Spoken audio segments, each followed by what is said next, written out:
Hey guys, tonight the air feels damp, heavy, with the scent of herbs and smoke. Before we begin, don't forget to like the video, subscribe, and tell me in the comments where you're watching from and what time it is. Because tonight you'll step into a world where medicine was more superstition than science. The candlelight flickers across rough wooden walls, and the sound of rain tapping on the thatch roof almost hides the muffled groans of patients nearby. You can taste metal in the air as the iron of blood, the bitterness of boiled roots. In the corner, a man in a stained robe mutters prayers as he sharpens a blade that looks better suited for battle than healing. Bottles clink, each filled with something that promises life but smells suspiciously like death. The room is cold, but sweat glistens on foreheads. The faint buzz of flies mixes with whispered chants. Somewhere, a bell tolls, a reminder that faith and fever often arrive together. Tonight, you'll wander through the world of medieval medicine, through leech jars and bone saws, monks and midwives, plagues and prayers. You'll discover how cures were guessed, how pain was measured, and how hope somehow survived it all. So, settle in, close your eyes, and let's go back to a time when illness was divine punishment and healing was mostly luck disguised as faith. The air in a medieval town never felt still. You can almost smell it now, smoke from hearths, the rot of refuse, the faint sweetness of herbs hung to dry above doorways. The streets were narrow, cobbled, and always damp, no matter the season. Every breeze carried something invisible, superstition, prayer, and disease. That mattered because in this age, air itself was blamed for sickness. You hear the faint cough of a baker's wife drifting through the fog. People believed the world was balanced by humors, four liquids inside you that ruled everything: blood, phlegm, yellow bile, and black bile. If one rose above the others, madness or fever followed. It sounded scientific enough, especially when said in Latin. That mattered because certainty, even wrong, comforts the terrified. You imagine a weary healer explaining that anger meant too much yellow bile, while sadness was simply melancholia. To the medieval mind, disease wasn't just physical, it was moral. Sin curdled the soul, which curdled the body. A rash might mean lust, a cough, greed, a limp, divine disapproval. That mattered because guilt was easier to diagnose than infection. You picture villagers confessing to priests instead of doctors, hoping penance might cure what leeches could not. Doctors smelled like vinegar, ink, and money. Their hands were soft, their robes embroidered, their advice abstract. Balance your humors, they said, prescribing vomit or bleeding as casually as prayer. That mattered because authority makes pain feel purposeful. You can almost see them nodding wisely while servants scrub blood from the floor. The sick turned their homes into altars. Candles burned beside wilted herbs. Saints' icons stared down from smoke-stained walls. Mothers whispered to bones of relics, hoping one might pity them. That mattered because faith, unlike science, guaranteed attention. You hear a rosary clicking softly, a rhythm steadier than a heartbeat. Outside, beggars coughed into their palms, spreading salvation in both directions. No one knew what caused the plague, but everyone had a theory. Some blamed stars, others blamed Jews, and some just blamed bad luck. That mattered because fear needs shape to survive. You can almost smell incense masking decay. When night fell, the sickness changed tone. The fires dimmed, and every cough sounded louder.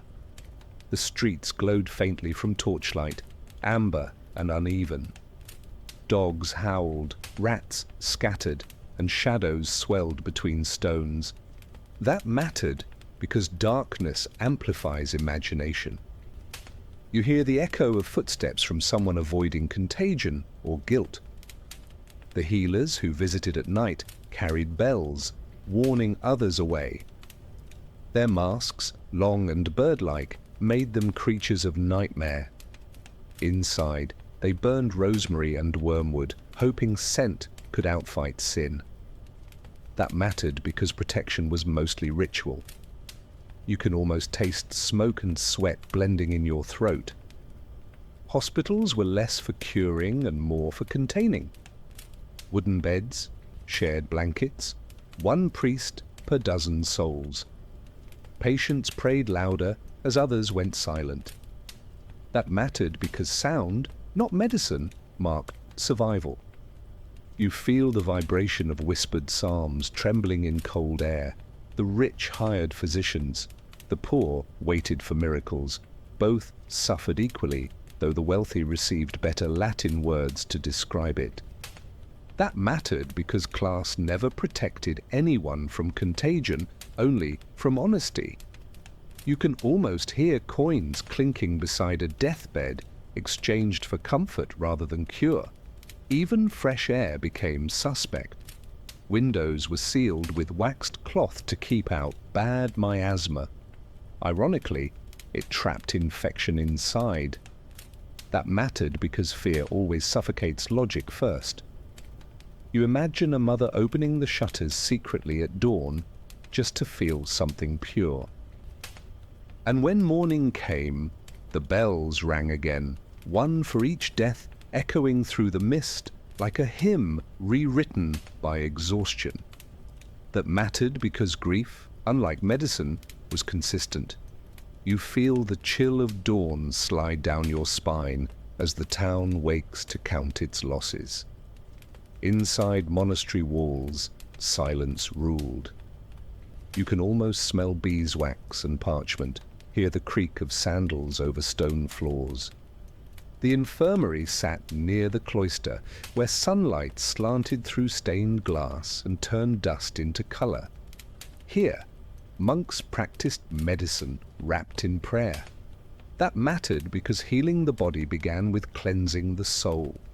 You watch a brother trace a cross over a patient's chest before grinding herbs into powder. Their remedies came from scripture as much as science. Psalms were recited between doses of mint and vinegar. Every cure had a saint attached. Saint Blaise for throats, Saint Roch for plagues, Saint Apollonia for teeth. That mattered because divine endorsement outweighed experimentation. You can almost hear the murmur of overlapping prayers competing with coughs. Books lined their shelves, heavy, hand-copied volumes of Galen and Hippocrates rewritten with biblical margins. The monks didn't question the ancients, they annotated them politely. As Galen says, as God allows. That mattered because contradiction required courage and humility was safer. You see ink stains blooming on their sleeves like bruises of devotion. They brewed potions in wooden bowls, wormwood for stomachs, valerian for sleep, honey for nearly everything else. The room smelled earthy and sweet, a small kindness amid decay. That mattered because comfort sometimes heals more than accuracy. You can almost taste the bitterness masked by patience. Herbal gardens surrounded the monastery, walled like secret. Rows of sage, rue, comfrey, and feverfew swayed in the breeze. Bees hovered lazily above, holy accomplices in the trade of healing. That mattered because nature, unlike dogma, forgave easily. You feel sunlight warm the back of your neck. The infirmary beds were simple: straw, linen, a wooden cross above each head. Patients rarely recovered fully, but they died slower, and that was considered success. That mattered because prolonging life once counted as victory. You hear a monk whisper comfort into an unresponsive ear. At night, Candlelight danced on glass bottles filled with coloured oils. Shadows stretched tall on the walls, like saints leaning closer to listen. The air thickened with myrrh and smoke. That mattered because atmosphere was half the medicine. You breathe it in, heavy but comforting. Some monks became skilled enough to remove arrows, set bones, or even perform crude surgery. They sterilized with wine, stitched with horsehair, prayed between each suture. Infection was common, but gratitude louder. That mattered because failure shared reverence with effort. You can almost hear the scrape of metal against wood. The monastery kept records of every ailment, though the results were often in God's hands. A fever cured was divine mercy. One that wasn't was divine mystery. Either way, no one doubted the logic. That mattered because faith doesn't require evidence. It creates it. You imagine quills scratching hope into parchment. Occasionally, travellers arrived claiming miracles, blind men who now saw, lepers newly whole. The monks listened kindly, then offered bread and ointment. True or not, it inspired the sick to keep trying. That mattered because placebo is just another form of prayer. You feel warmth bloom in your chest, subtle and temporary. When the bell for Compline rang, the infirmary quieted. The brothers sang softly, their voices echoing through stone. Patients half asleep thought it sounded like angels rehearsing. That mattered because sound heals where medicine fails. You hear the final note fade into silence, and as the candles guttered out one by one, the darkness returned, but gentler now, perfumed by devotion. That mattered because faith, in its quietest form, always smells like wax and forgiveness. You close your eyes and feel peace hum faintly beneath the pain. You smell iron before you see it. The scent of blood mingled with soap fills a narrow wooden shop along a crowded street. A striped pole spins lazily outside, red and white, a warning disguised as decoration. Inside, a man sharpens a blade that could shave or amputate depending on your luck. That mattered because specialization hadn't been invented yet. You can almost hear the metallic rasp of ambition against steel. The barber surgeon was both trusted and feared. He cut hair, drained blood, and pulled teeth, all before lunch. His apron bore stains that told stories no sermon dared mention. In the corner, a bowl caught what once kept someone alive. That mattered because necessity redefines professionalism. You imagine the steady hand of someone who learned by repetition, not training. People came to him for everything from headaches to heartbreak. "A quick bleed will balance you," he'd say, cheerfully wrapping a band around your arm. Bloodletting solved problems no one understood, but everyone respected.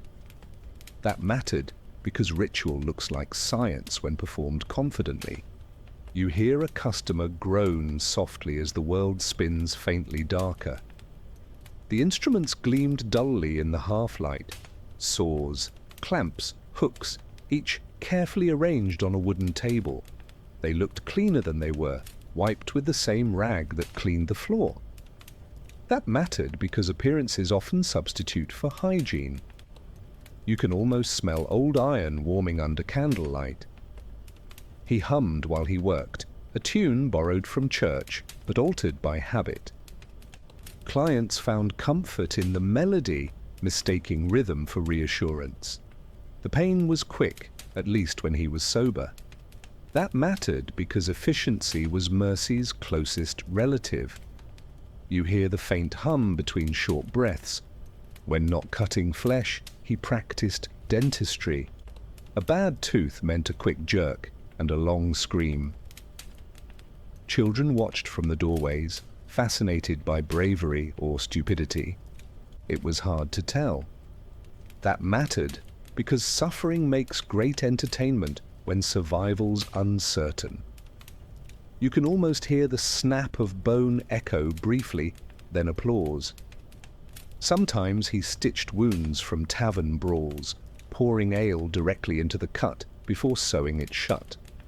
Infection followed like a polite guest arriving after dinner. That mattered because antiseptic was centuries away. You imagine the sting of alcohol pretending to heal. The barber's pride was his basin, bright copper, polished daily. It caught everything: blood, teeth, tears. He washed it each night in river water and never once wondered what floated downstream. That mattered because denial is sanitation's ancestor. You feel the chill of that thought settle in your chest. Despite the horror, people trusted him more than physicians. He was cheap, fast, and visible. You could watch him work. You couldn't watch a doctor's Latin. That mattered because transparency outruns authority every time. You picture townsfolk gossiping cheerfully outside his door. He trained apprentices by demonstration. Here, hold this arm steady. And experience was its own certificate. Mistakes were buried quietly, sometimes literally. That mattered because accountability hadn't yet evolved. You hear the quiet shuffle of a boy cleaning tools with shaking hands. When plague came, the barber closed his shop. He couldn't bleed what had no cure. The striped pole stayed spinning anyway, its colors fading under rain. That mattered because symbols outlived their purpose. You see the fabric fray gently in the wind, and when the world recovered, the barbers returned. Same tools, same tune, each cut, each shave, each scream part of the same strange hymn to survival. That mattered because history always mistakes endurance for improvement. You exhale slowly, hearing the faint rhythm of blade against stubble. The room is small, lit by one wavering candle. The patient sits pale, shivering, eyes fixed on the bowl beside him. The air smells of copper, sweat, and damp linen. You can almost feel the tension, the moment before a vein becomes philosophy. The physician rolls up his sleeves, murmuring something about excess heat of the blood. That mattered because vocabulary can justify almost anything.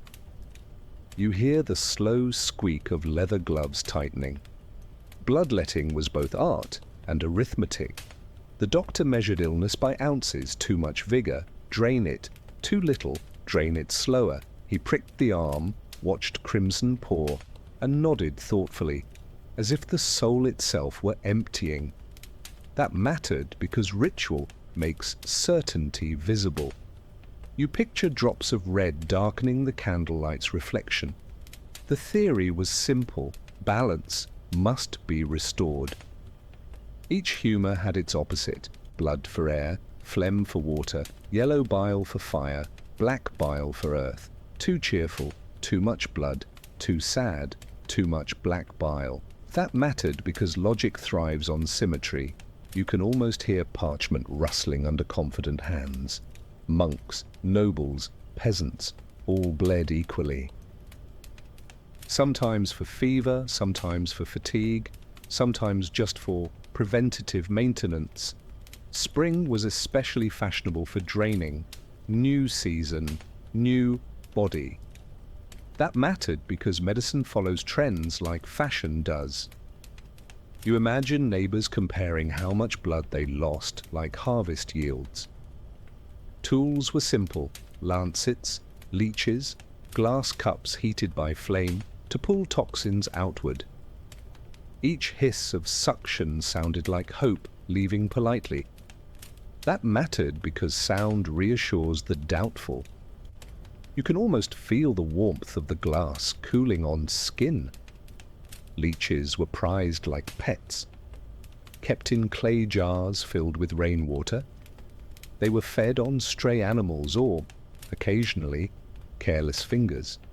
Physicians carried them proudly, symbols of both faith and filth. That mattered because progress often wriggles before it walks. You hear the faint slosh of water as a jar is lifted. Some patients fainted, others bragged about endurance. It became a social test of fortitude, a noble's way of proving refinement. The weaker you looked afterward, the more balanced you were considered. That mattered because suffering was still the best performance of virtue. You can almost feel the dizziness behind your eyelids. Children were bled too, though gently, a spoon's worth for imbalance, a bit more for misbehavior. The logic blurred easily. Parents watched proudly, believing health demanded discipline. That mattered because cruelty becomes custom when dressed in care. You smell faint traces of iron lingering like lesson. Occasionally, patients improved. Coincidence became evidence. Pattern became theology. The success rate remained irrelevant so long as the ritual looked serious. That mattered because spectacle sells better than truth. You hear the steady drip slowing, signaling balance restored. When infections spread, they blamed not the knives but the stars. Some claimed Saturn made blood sluggish, others said Mars overheated the liver. Astrology filled gaps medicine refused to admit. That mattered because mystery is cheaper than responsibility. You can almost see charts drawn with trembling conviction. By dawn, the patient lay pale but peaceful, convinced equilibrium had returned. The physician collected his fee, wiped his blade on linen, and left humming softly. The house smelled cleaner, but only because there was less life left to scent it. That mattered because emptiness masquerades as purity. You feel the cold draft through the open window, and as the candle burned out, the last drop in the bowl thickened, dark and still. Outside, a rooster crowed, oblivious to humanity's latest victory over itself. That mattered because the morning always forgives what the night performed. You close your eyes and hear nothing but silence, pretending to heal. The apothecary's shop smells like everything at once: spices, smoke, vinegar, dust. The air itself tastes brown, a mix of cinnamon, lead, and wishful thinking. Shelves rise to the ceiling, lined with jars labeled in Latin, though no one really reads them. That mattered because mystery feels medicinal. You hear glass clink softly as a man in a green robe measures powder with trembling hands. He looks more magician than doctor. His sleeves are rolled high, his beard singed from experiments gone right or wrong.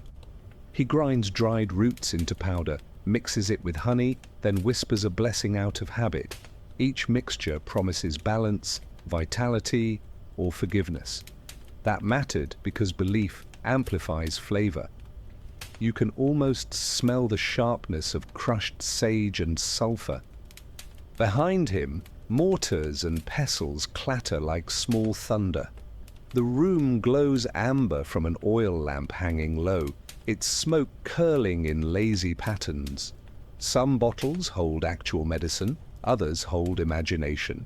A pinch of crushed pearls for fever, a spoonful of mercury for melancholy. That mattered because extravagance disguises ignorance. You see the shimmer of silver liquid catch in his palm. Customers come and go, nobles, beggars, mothers carrying infants too quiet to be hopeful. Each leaves with a small pouch, a promise wrapped in parchment.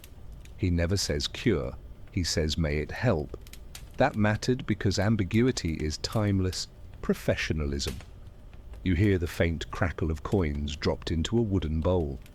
His recipes blend superstition and chemistry like siblings that never stopped arguing. Bat's blood for vision, powdered coral for courage, crushed emerald for heartache. Nothing was tested, but everything was trusted. That mattered because confidence smells like competence. You can almost taste bitterness rising in your throat. Sometimes a noble requests aphrodisiacs, ground rhino horn, dried viper. The apothecary smiles politely, knowing they'll do nothing but impress. That mattered because placebo thrives on vanity. You imagine him pocketing the coin with quiet amusement. Other times, monks visit for supplies, rose oil for anointing, camphor for corpses.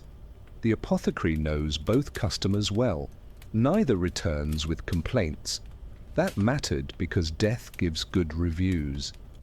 You hear the faint rustle of robes brushing dusty shelves. At night, he experiments for himself, distilling rainwater, mixing vinegar and gold leaf, chasing rumors of immortality. He calls it alchemy, though it's mostly poetry in liquid form. That mattered because ambition keeps ignorance entertained. You can almost see light refract through glass like a private revelation. The townsfolk whisper that he's half saint, half sorcerer. Some call him healer, others heretic. He keeps both titles near his heart, each as useful as the other. That mattered because reputation is just another kind of cure. You hear him laugh softly, stirring yet another potion. He keeps a ledger of every remedy ever sold, patient names, ailments, and the word perhaps written beside each. Centuries later, scholars would call that progress. That mattered because honesty survives better than formulas. You imagine ink drying slow in lamplight. By dawn, the apothecary locks his door, the air thick with sweetness and smoke. Outside, the street smells like mud and rain, but inside, the air still glows faintly of possibility. That mattered because hope leaves residue. You breathe in and feel it cling to your lungs, and when he finally sleeps, he dreams of colors, deep reds, soft blues, shimmering golds that no one else ever saw. That mattered because imagination, not medicine, is what kept the Middle Ages alive. You close your eyes and see those same colors pulse behind your eyelids. The chapel smelled of wax, sweat, and despair. You can almost feel the heaviness of air thick with whispers. Sick bodies lay near the altar, hoping proximity to holiness might shorten their suffering. The priest moved between them, murmuring prayers, sprinkling water that had traveled farther than medicine ever could. That mattered because distance adds value to faith. You hear the slow drip of melted wax beside his footsteps. Each illness had a corresponding saint. Anthony for skin disease, St. Roch for plague, St. Apollonia for toothache. Wooden icons lined the walls, painted eyes watching quietly. It didn't matter if they answered. Believers felt lighter after asking. That mattered because conversation with heaven counts as therapy. You imagine fingers tracing the edge of a halo in the dark. Sometimes the sick confessed mid-fever, delirious but sincere. "Forgive me," they whispered, as if apology itself could reduce fever. The priest listened, nodding, offering forgiveness and diluted wine. That mattered because hydration is easiest disguised as sacrament. You smell faint sweetness rising from the chalice. When plagues came, prayers doubled. Processions wound through the streets, candles, chants, ashes. The healthy walked beside the dying, equal under incense clouds. That mattered because fear unites faster than reason. You can almost hear the low rumble of 1,000 Kyrie Ellison echoing through stone. Miracles were documented like scientific papers. A blind man seeing again, a cripple walking, a corpse staying warm just long enough for rumor to catch fire. Proof was optional, faith mandatory. That mattered because evidence was emotional currency. You imagine scribes smiling as they ink divine footnotes. Hospitals run by nuns blurred medicine with devotion. Bandages were changed between hymns. Pain was endured with prayer rather than complaint. Some patients claimed to see angels at their bedside, others simply mistook candlelight for wings. That mattered because hallucination and hope share symptoms. You hear soft singing blending with shallow breaths. Even surgeons prayed before cutting, in nomine patris, as though the blade itself sought confession. The act turned violent precision into ritual grace. That mattered because guilt is easier to bear when blessed. You can almost feel cold steel press against faith.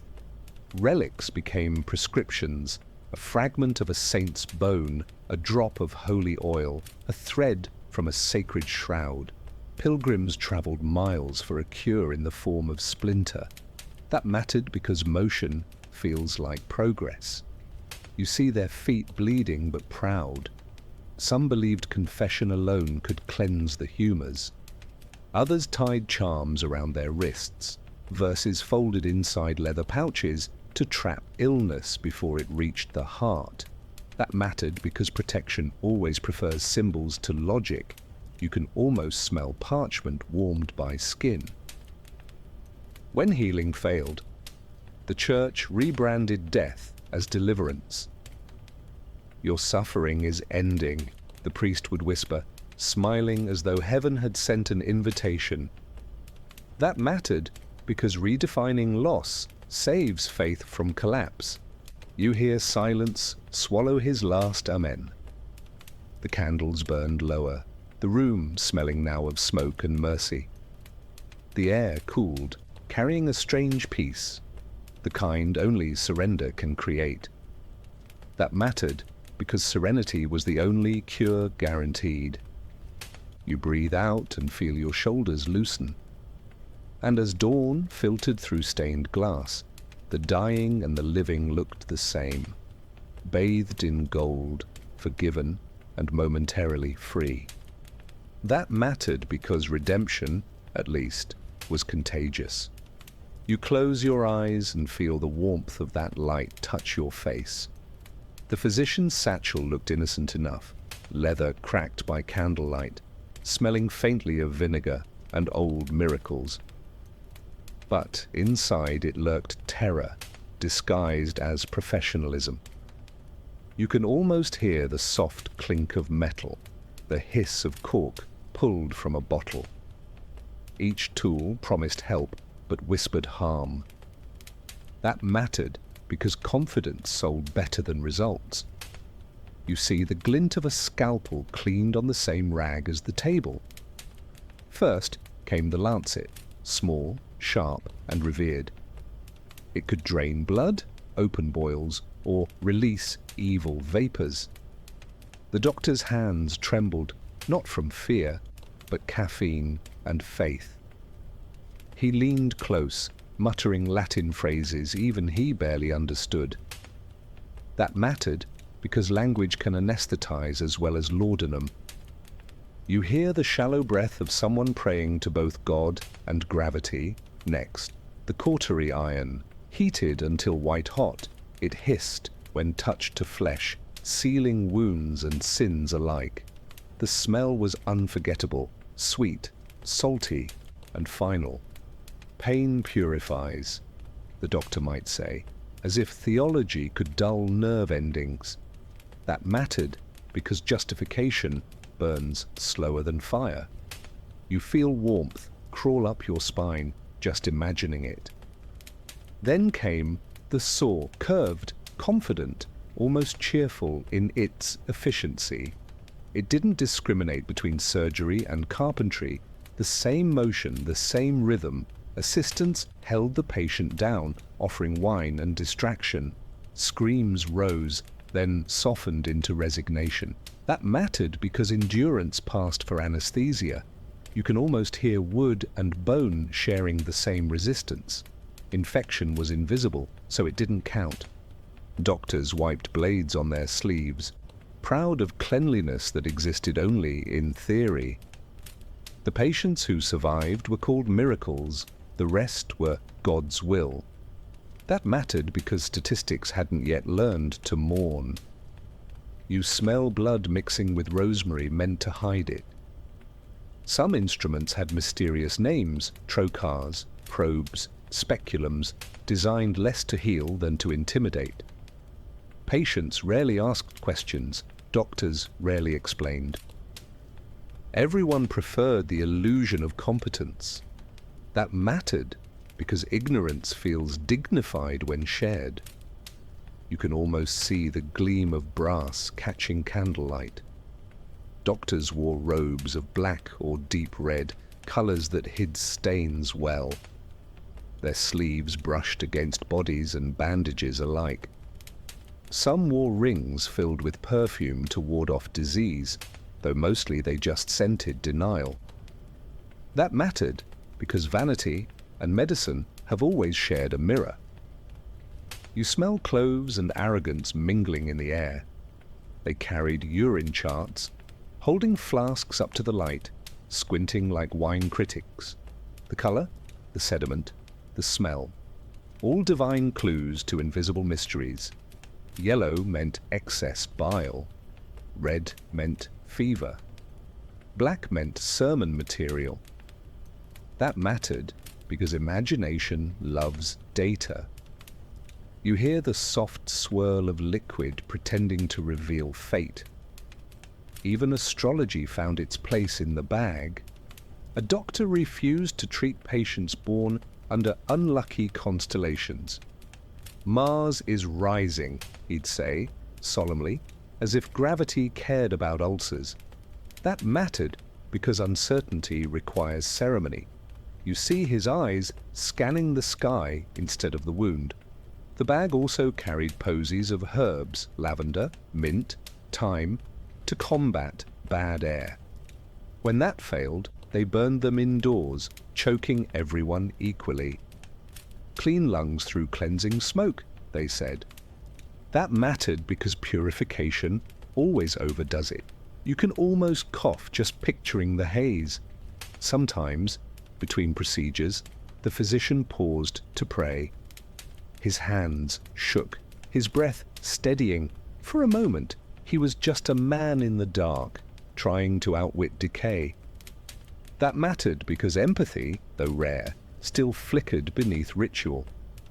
You feel the weight of exhaustion pressing on his shoulders.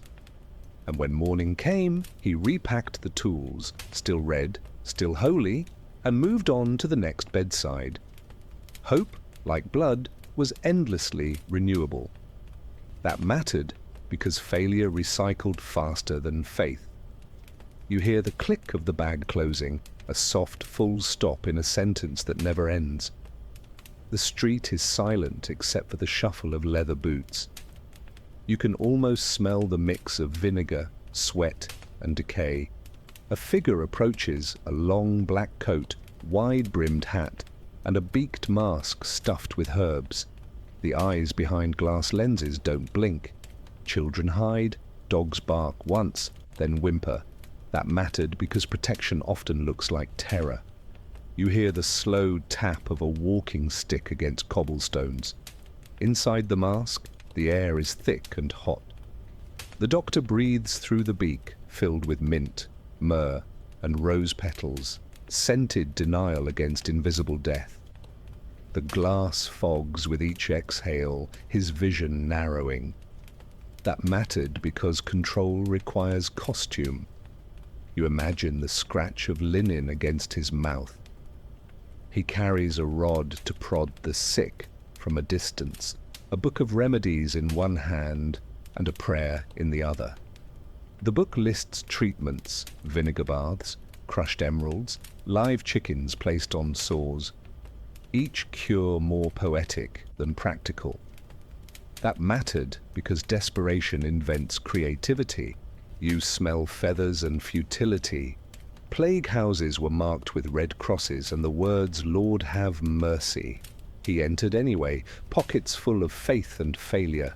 The stench inside was indescribable. Sweat, rot, despair. The silence after the coughs was worse. That mattered because hope dies slower than bodies. You hear flies buzzing like lazy hymns. He recorded deaths in neat handwriting, each name a confession. The ink sometimes mixed with blood he didn't notice anymore. Numbers turned to patterns, patterns to prophecy. It's God's anger, they said, but he suspected something smaller, something in the air. That mattered because intuition precedes science by heartbreak. You picture his pen pausing mid-stroke. Sometimes he survived. Sometimes he didn't. The costume helped little, but looked convincing. People felt safer seeing him, even as he walked past carrying contagion on his sleeves. That mattered because comfort is contagious too. You can almost hear shutters creak as families whisper prayers behind them. He advised fumigation, burn sulfur, carry tar, drink vinegar. The smell was apocalyptic. Windows blackened with soot, lungs filled with belief. That mattered because ritual smoke hides ignorance better than silence. You feel your throat tighten at the thought. Outside, priests walked with incense, beggars with bells, nobles with jewels hung like charms. The air shimmered with superstition and smoke. The plague spread anyway, invisible and punctual. That mattered because logic never travels as fast as panic. You hear distant coughing blend with church bells. He wrote reports no one wanted to read, observations of rats, filth, and patterns of death.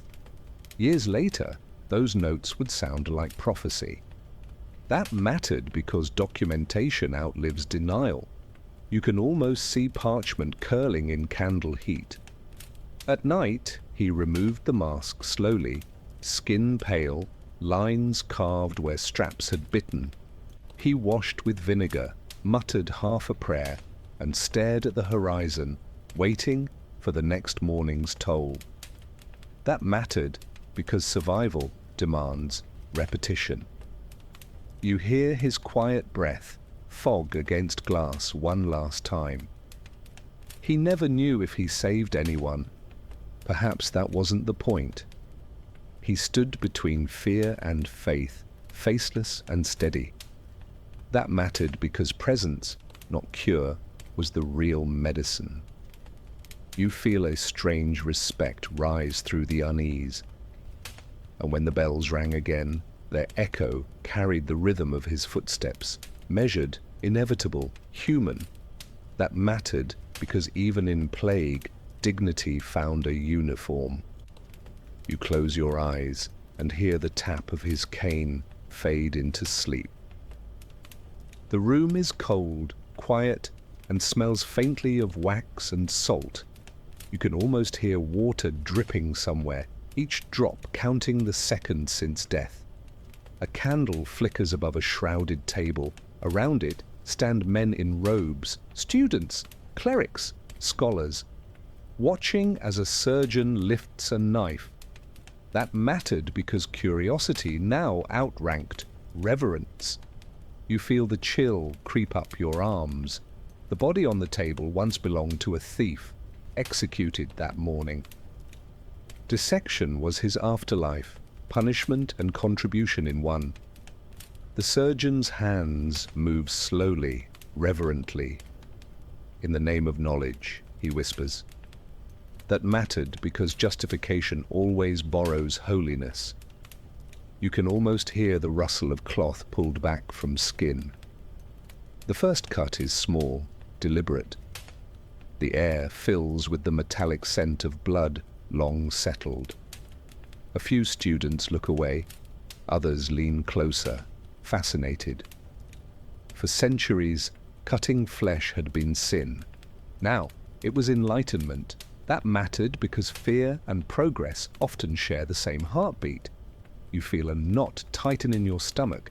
The teacher explains the organs, the liver, the lungs, the heart, each described in language both sacred and wrong. Here lies the soul, he says, tapping gently at the chest. No one corrects him. That mattered because authority replaces evidence easily. You hear the scribbling of quills against parchment. Books by Galen, written over 1,000 years earlier, guided his hand. The human body was still believed to mimic pigs and monkeys because those were easier to find. Every discovery that proved otherwise was politely ignored. That mattered because tradition forgives errors faster than truth does. You can almost see the candlelight trembling over open ribs. The smell grows heavier, meat and candle smoke and something sour, almost sweet. The students press cloves under their noses, pretending not to breathe. Knowledge required nausea. That mattered because discomfort feels noble when sanctified. You imagine their faces pale, eyes wide, with reluctant awe. A priest watches from the corner, muttering prayers for the soul being examined. The irony doesn't escape anyone. Learning from the dead was an act of defiance and devotion at once.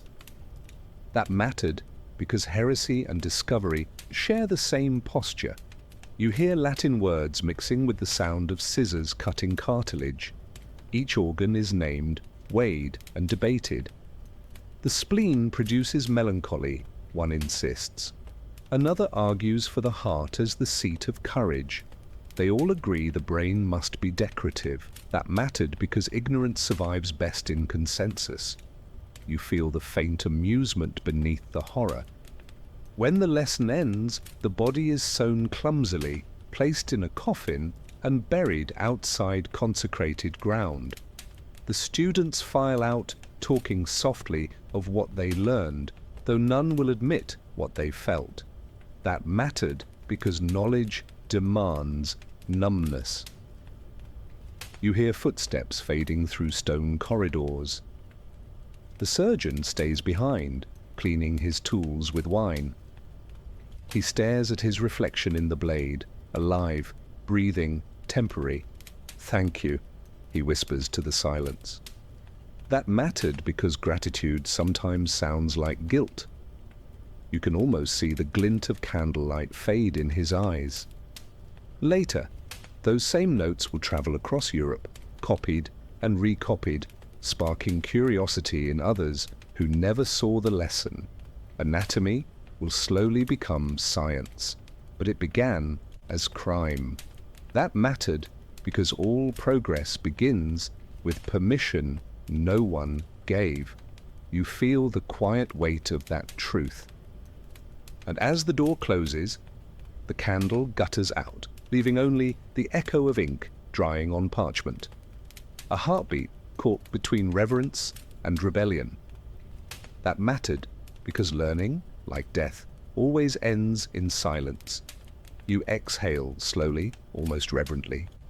The room hums with voices, men packed shoulder to shoulder, candles dripping over wooden rails.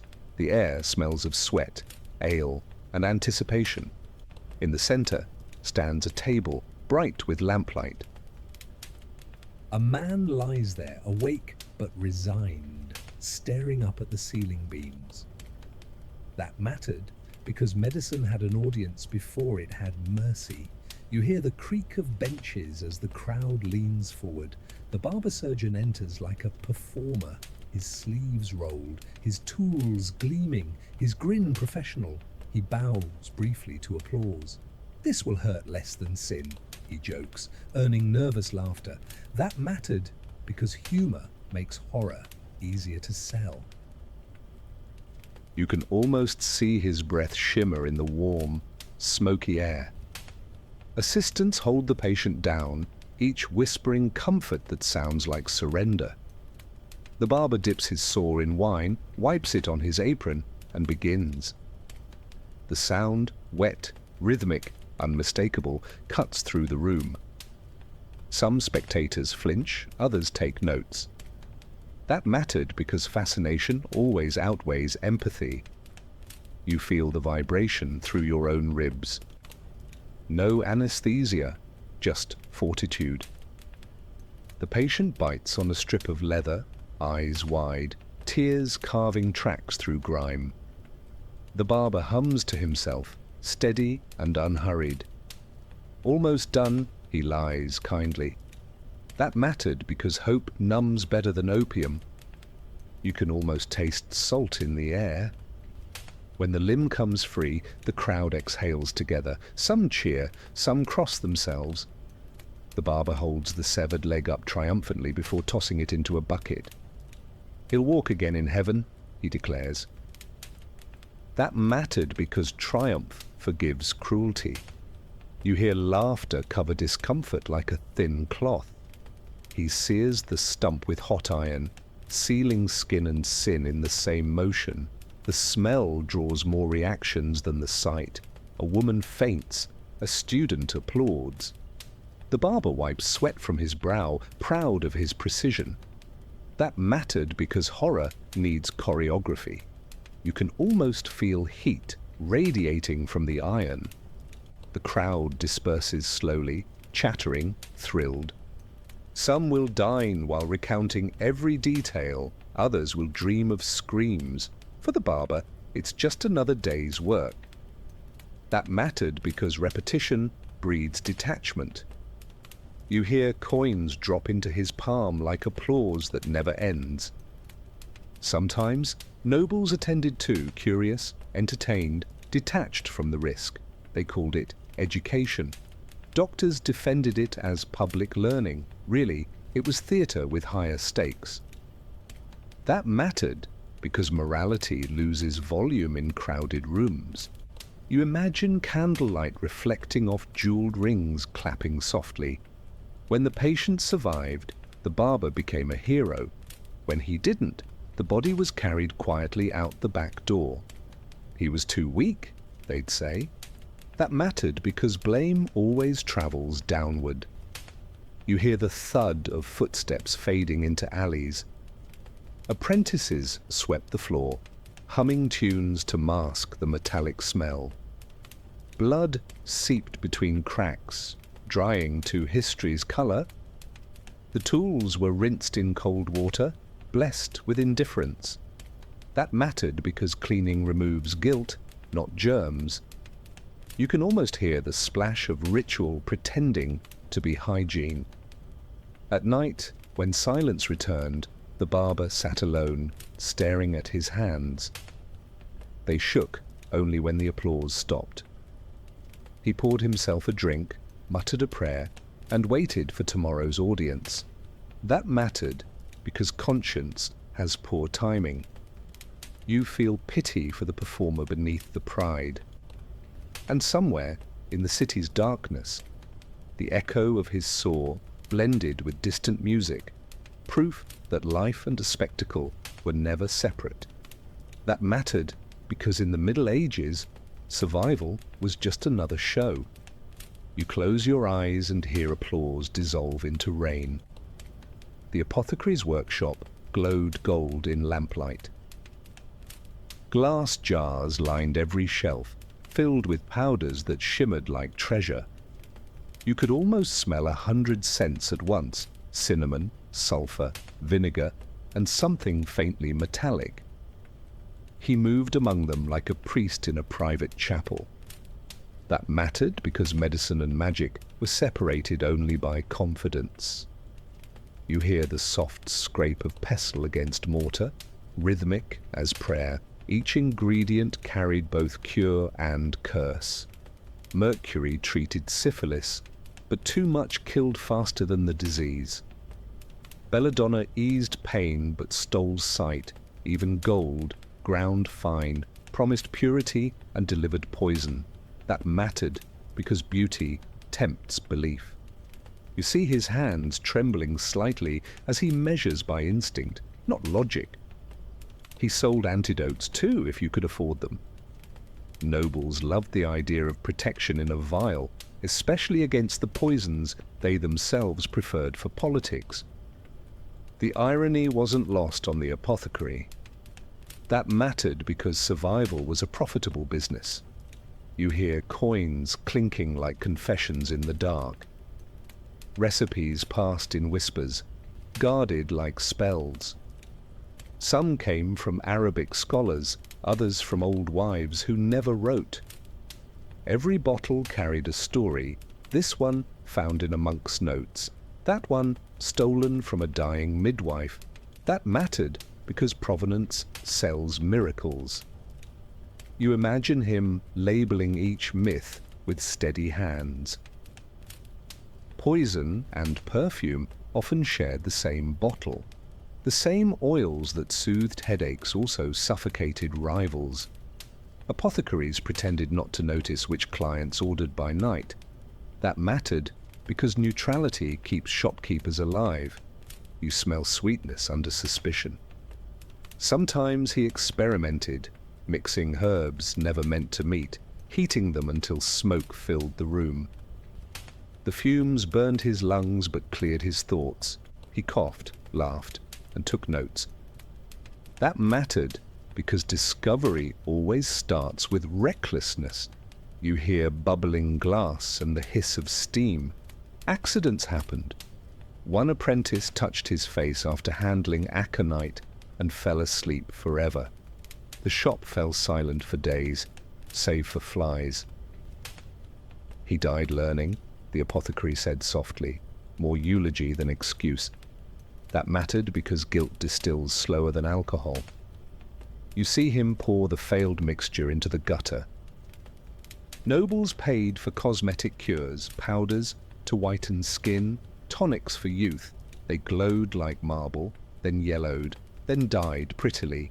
He called it art. That mattered because vanity funds progress. You smell lead and roses in the same breath. Love potions sold best. A few drops in wine, a whispered name, and destiny was guaranteed. Mostly it caused stomach cramps and regret, but no one demanded refunds. That mattered because romance forgives everything. You hear a cork pop, followed by quiet hope. When plague returned, his shelves emptied overnight. People bought anything, vinegar, herbs, colored stones, anything that looked like salvation. He didn't lie, he just didn't correct them. That mattered because comfort, not cure, pays rent. You can almost hear the rush of desperate hands at the counter. At night, he locked the door and breathed in his own creations, opium, myrrh, mint. The mixture blurred pain into philosophy. If it doesn't heal, he whispered, it at least forgets. That mattered because numbness was the only luxury affordable to all. You feel the haze settle over your thoughts. And when dawn came, sunlight struck the jars, making every poison look holy again. That mattered because beauty redeems everything, even death. You close your eyes, seeing amber light shimmer behind glass like trapped hope. You wake in a stone cell that smells of damp straw and lavender gone bitter. The air is thick with murmurs, prayers, sobs, laughter that sounds wrong. Somewhere, water drips. This is not a prison, though it feels like one. It's an asylum. That mattered because misunderstanding always builds walls. You hear a priest's footsteps echo down the corridor. Madness had names but no definitions. Melancholia, mania, hysteria, possession. Each diagnosis came with scripture, not science. Physicians argued over whether the brain or the devil caused it. That mattered because debate delays empathy. You imagine their voices bouncing off stone like ghosts chasing reason. Treatments began with confession. Tell us your sin, the priest urged, as if trauma could be exorcised by grammar. The mad spoke of voices, visions, loss. The priest nodded solemnly, prescribing fasting and prayer. That mattered because hunger sounds like holiness when properly marketed. You feel your stomach twist in sympathy. If that failed, bleeding followed. Let out the excess black bile, they said, as if despair were a fluid to drain. The patient slumped, pale and quieter. Success, they called it. That mattered because silence imitates healing. You can almost taste iron in your mouth. Women fared worse. Hysteria was a fashionable diagnosis: too much emotion, too little obedience. Remedies ranged from herbal tonics to marriage proposals. Some were locked away for crying too loudly. That mattered because patriarchy always dresses as medicine. You hear the soft jingle of keys turning in guilt. For men, madness was often poetic, melancholy of scholars, they said. They treated it with music, baths, or long walks. For the poor, it was just madness. That mattered because class determines sanity's definition. You picture sunlight falling unevenly through barred windows. Chains were replaced by chairs with straps for safety. Patients rocked until skin bruised beneath leather. Doctors observed calmly, jotting notes about progress. Less resistance today, one wrote. That mattered because cruelty wears the face of documentation. You hear the scrape of quill over paper. Some healers believed in shock. Sudden plunges into cold rivers, forced spinning in chairs, even near drowning, to realign the senses. Many didn't wake. The survivors called it deliverance. That mattered because torture feels therapeutic when vocabulary evolves. You shiver at the imagined splash. Monks offered gentler care. Gardens, music, scripture. Patients planted herbs, fed birds, and sometimes forgot their names. Forgetting, the monks said, was peace. That mattered because memory often hurts more than madness. You can almost smell time crushed beneath their sandals. Every few months, a miracle occurred. Someone laughed at the right time or slept through the night. Cured, the physician declared, and they were released, quiet, confused, fragile. That mattered because results are easier to define when no one checks later. You hear birdsong from a window too small to see. Those who didn't recover were left to fade, cared for by habit, not hope. Their rambling became background noise, part of the monastery's rhythm. That mattered because suffering becomes bearable when predictable. You feel the calm pulse of resignation beneath the sorrow. And when night fell, the voices softened. Some prayed to angels, others spoke to walls. Maybe they weren't wrong, maybe the walls listened. That mattered because in a world without medicine, comfort was the closest thing to cure. You breathe out slowly, letting the quiet settle like mercy. The air is heavy with heat and herbs. Candles flicker against stone walls, and you hear the faint chant of a midwife whispering prayers between contractions. The smell of sweat, tallow, and lavender blends into something sacred and human. A woman screams softly, biting on linen. That mattered because birth was both miracle and battlefield. You feel the tremor of her breath echo in your own chest. The midwife wipes her hands on an apron stained by experience. No physician is present. Men were forbidden from such mysteries. Her tools are simple: a knife, a cord, and courage. That mattered because survival depended more on instinct than education. You hear her calm voice cutting through panic like silk. Women gathered to help, each bringing advice and superstition. One held a charm of St. Margaret, another sprinkled holy water, another whispered to the baby to hurry. The room vibrates with fear and faith intertwined. That mattered because community was the only anesthetic available. You smell the faint smoke of burning herbs meant to chase spirits away. If labor stalled, remedies came fast and strange. Warm ale mixed with crushed rose petals, or smoke blown beneath the bed to rouse the child. Sometimes the mother drank vinegar or was shaken gently by the shoulders. That mattered because hope improvises under pressure. You imagine the clatter of clay cups breaking on stone. When the baby crowned, silence broke like glass. The midwife worked fast, her hands steady. She murmured a psalm with every motion. A cry finally pierced the air, thin, angry, alive. Everyone wept with relief. That mattered because noise meant victory. You hear the high wail mingle with laughter. The cord was tied with thread from the mother's gown, symbolic, circular, life returning to life. The baby was washed in warm wine, then swaddled tight as a promise. That mattered because ritual replaced reason. You can almost smell sweetness rising with steam. But not all cries came. Sometimes the air stayed still. The midwife crossed herself, whispering apologies to both souls. A candle was lit, and the mother told it was God's decision. That mattered because comfort often arrives as surrender. You feel a lump rise in your throat.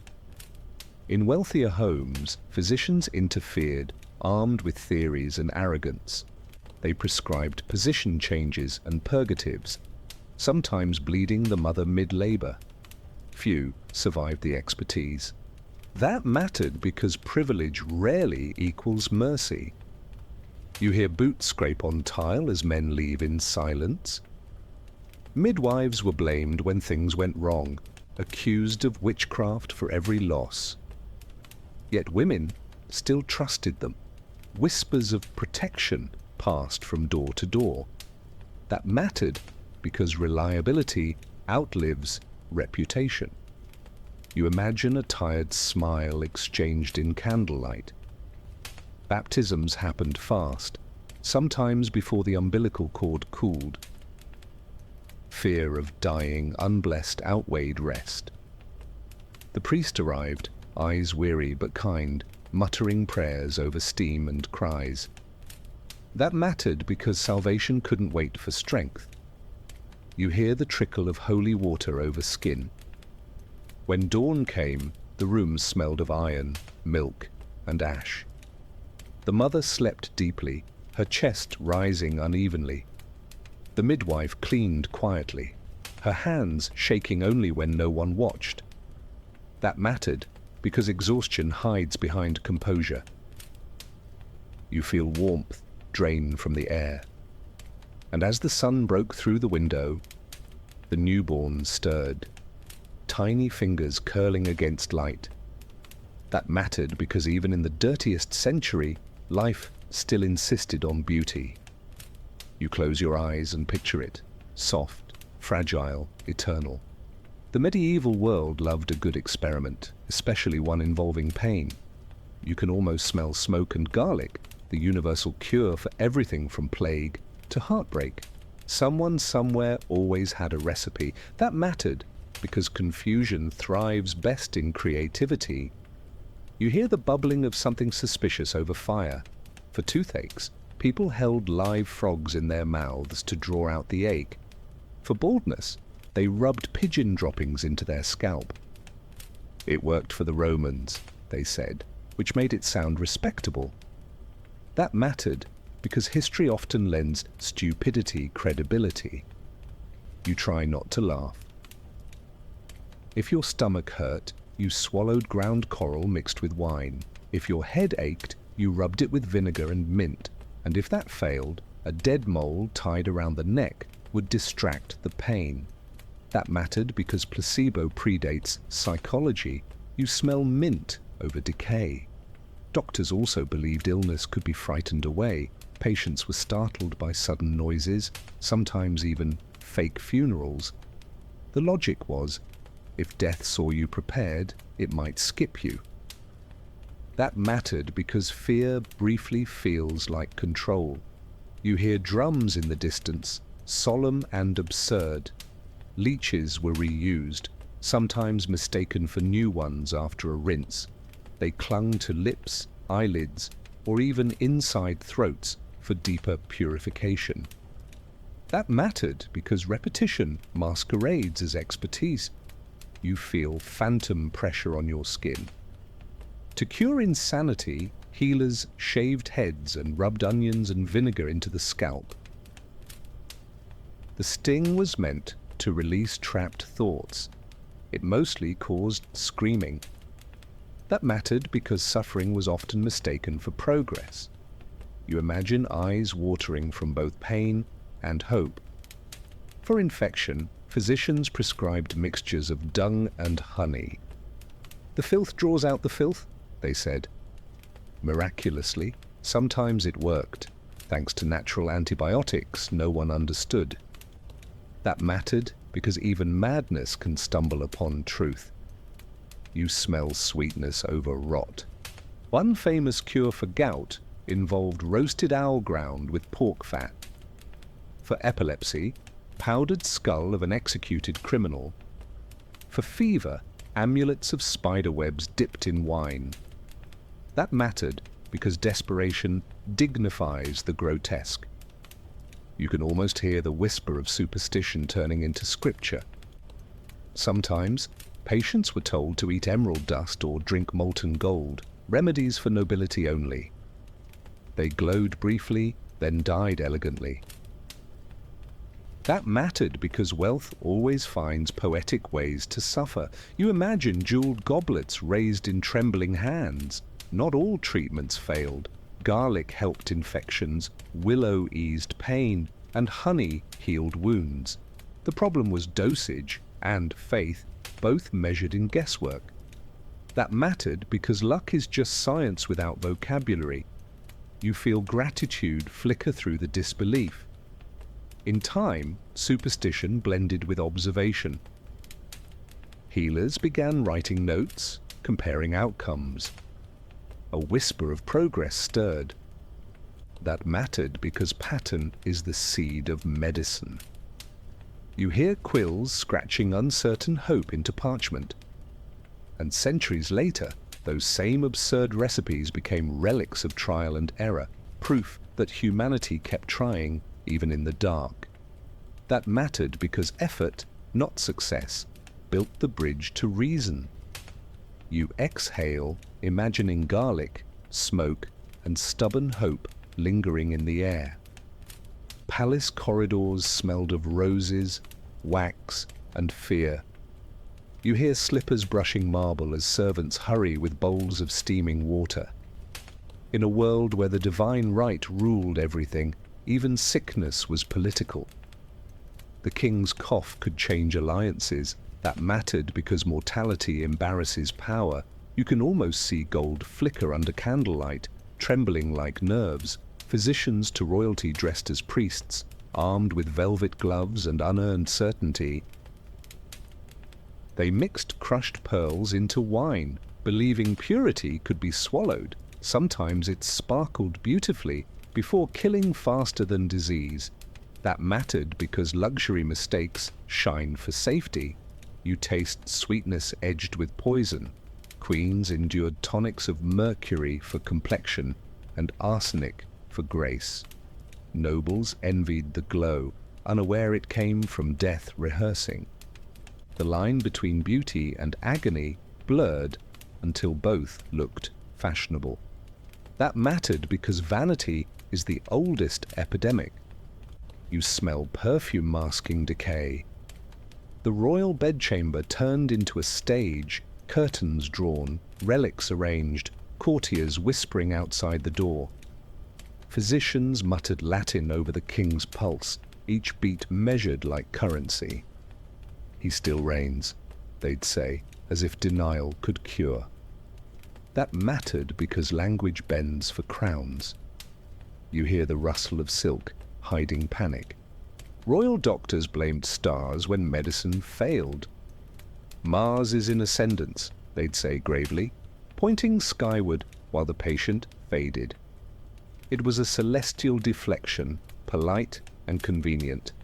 That mattered because privilege purchases excuses.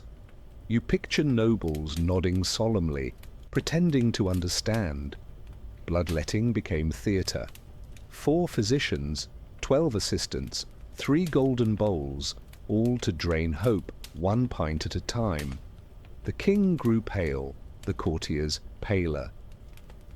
When he died, they called it natural. That mattered because ritual outlives results. You hear liquid trickling like applause turned eulogy.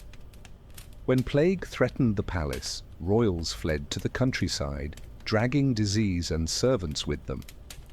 Doctors followed reluctantly, carrying scrolls and guilt. No herbs, no prayers, no walls could keep contagion from royalty. That mattered because equality arrives disguised as illness. You imagine banners fluttering over empty halls, charms hung around their necks, ruby amulets, serpent rings, bones of saints. Every glittering thing a promise against the inevitable. None worked, but they made dying look elegant. That mattered because fashion never loses its audience. You see candlelight sparkle on trembling fingers. Astrologers joined the sick room, charting recovery through constellations. Saturn weakens the blood, they said, adjusting predictions as symptoms worsened. The stars never objected. That mattered because silence always flatters authority. You hear the scratch of quills forging destiny. Sometimes the patient lived. The physician was knighted, the heavens thanked, and the same methods repeated forever. That mattered because success forgives superstition. You picture wine poured in celebration, tinted faintly red with irony. When death finally came, painters arrived before rigor mortis. Faces powdered, crowns straightened, eyelids painted gold. The physician signed documents declaring victory. He died healed, they wrote. That mattered because image always wins the last argument. You feel both pity and admiration for the performance. And as the court mourned in orchestrated silence, the torches outside the palace gates flickered against the night, same as they did for every peasant. That mattered because death, at least, never forgets democracy. You close your eyes and hear the whisper of velvet against stone. The air itself seemed to rot. You can almost smell it, thick, sweet, and wrong. Streets emptied, bells tolled endlessly, and the living walked like ghosts rehearsing. No prayer silenced the coughs, no herb hid the stench. That mattered because panic has its own perfume. You hear footsteps fade into silence. It began with swelling, the buboes. Painful lumps under arms and groin, black as coal, hot as fever. Then came the delirium, the bleeding, the quiet. Entire families gone before sunrise. That mattered because numbers replaced names.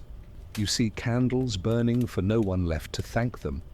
Doctors wore their bird-like masks, herbs stuffed into beaks, eyes hidden behind glass.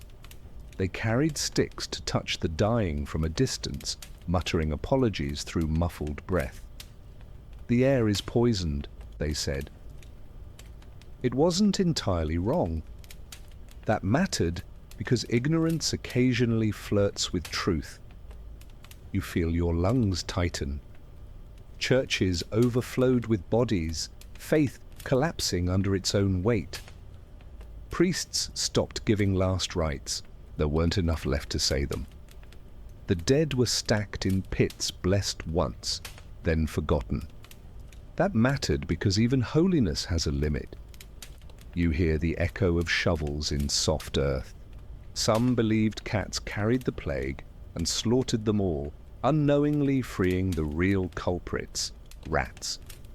The irony spread faster than the disease. That mattered because logic rarely survives hysteria. You imagine alleyways crawling with unbothered shadows. Others blamed sin. Flagellants paraded through towns, whipping themselves bloody to earn divine forgiveness. They sang hymns between sobs, convinced pain could purify air. That mattered because suffering loves spectacle. You smell sweat, iron, and incense blending into desperation. Cities burned aromatic fires, juniper, rosemary, even sulfur, to cleanse the atmosphere. The smoke choked everyone equally. Healers recommended carrying flowers under the nose. It helped nothing but morale.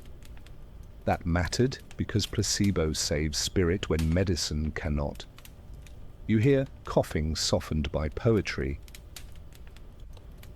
Doctors prescribed absurd cures: crushed emerald, arsenic powder, vinegar baths.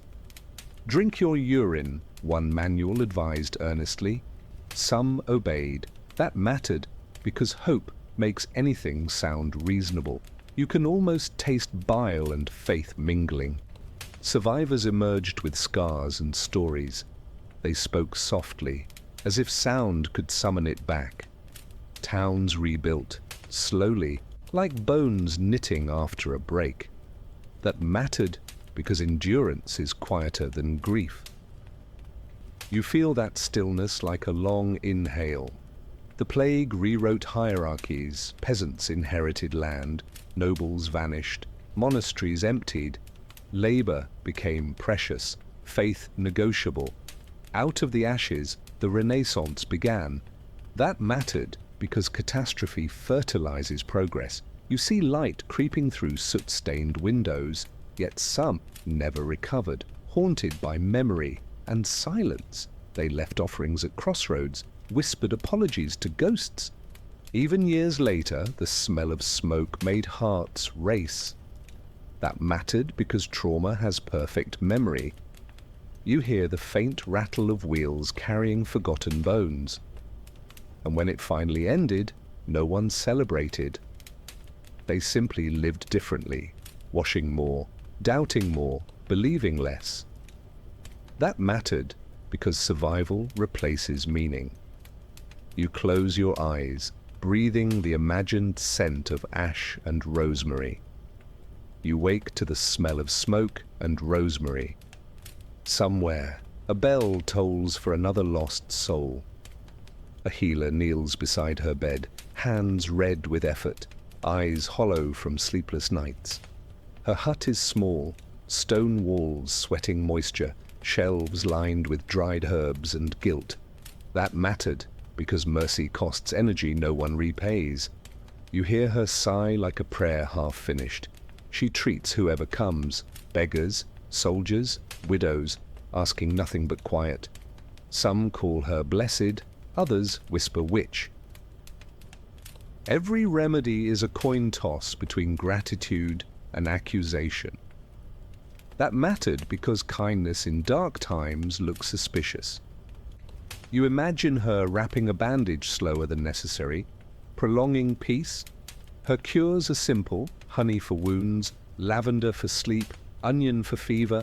But when someone dies, the blame arrives instantly. She angered God, they say. The same crowd returns days later, begging her help again. That mattered because hypocrisy is humanity's oldest medicine. You hear knocks on her door, steady as heartbeat. She burns herbs to mask the stench of decay, not realizing the smoke itself becomes her signature. The witch's scent, neighbors whisper. She ignores them, stirring a pot that smells of mint and sorrow. That mattered because healing always leaves a smell behind. You can almost taste it on your tongue. At night, she writes her notes by candlelight, recording what worked, what didn't, what might. No one will ever read them, ink forbidden to her kind. Still, she writes. That mattered because documenting care is a rebellion disguised as reflection. You hear the scratch of quill against hope. Sometimes she prays before treating wounds, other times after. Her faith shifts with the moon, steady, skeptical, human. God made herbs, she tells herself. He won't mind me using them. That mattered because conscience heals slower than bodies. You feel the quiet tremor of doubt in her voice. The church tolerates her until she succeeds too visibly.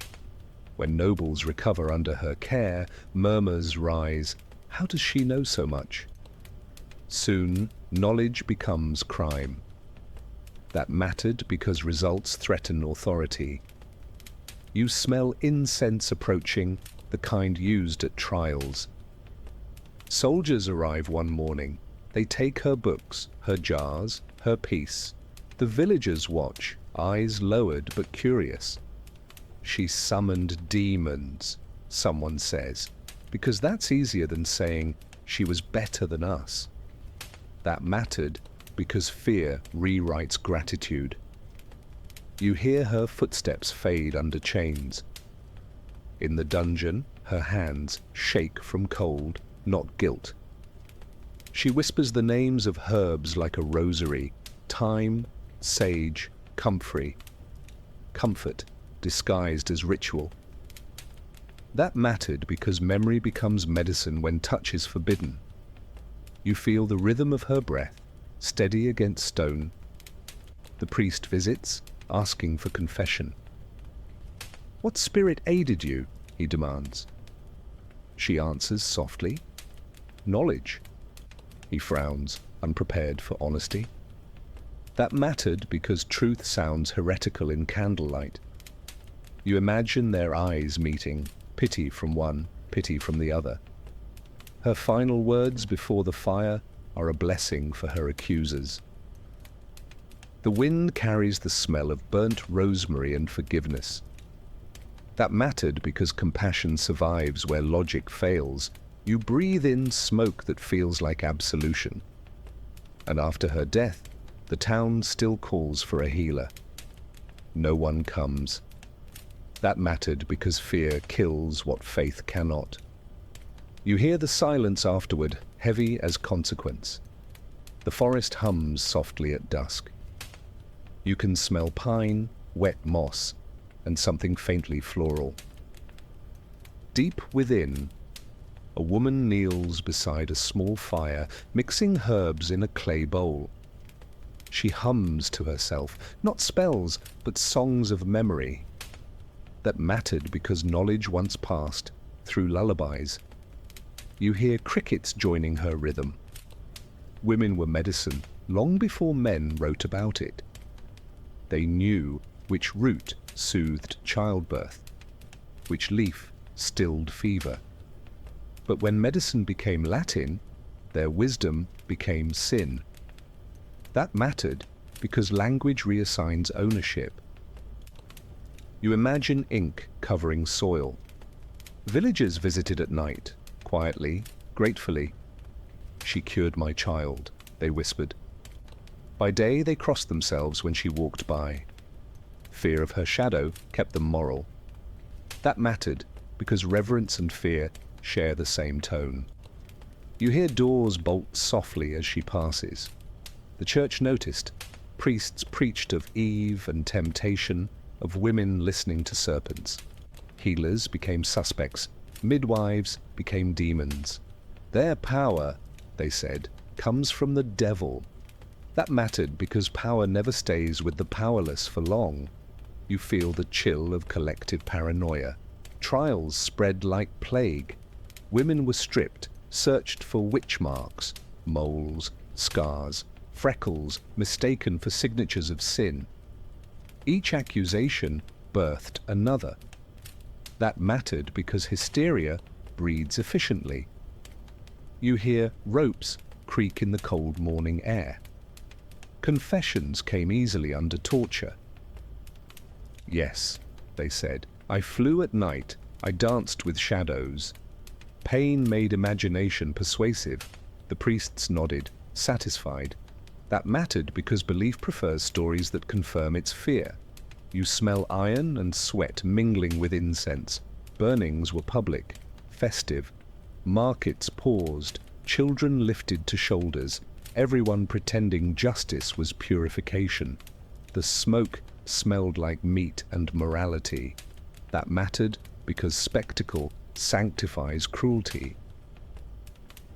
You can almost hear laughter breaking beneath hymns. Books warned men about female sorcery, recipes for lust potions, powders to steal affection. Most were just perfumes and herbs for headaches. But fear needs fiction. That mattered because misogyny always edits evidence. You picture parchment curling over fire. Some women escaped, hiding in mountains or monasteries, teaching daughters quietly. The line between healer and witch blurred until no one remembered where it began.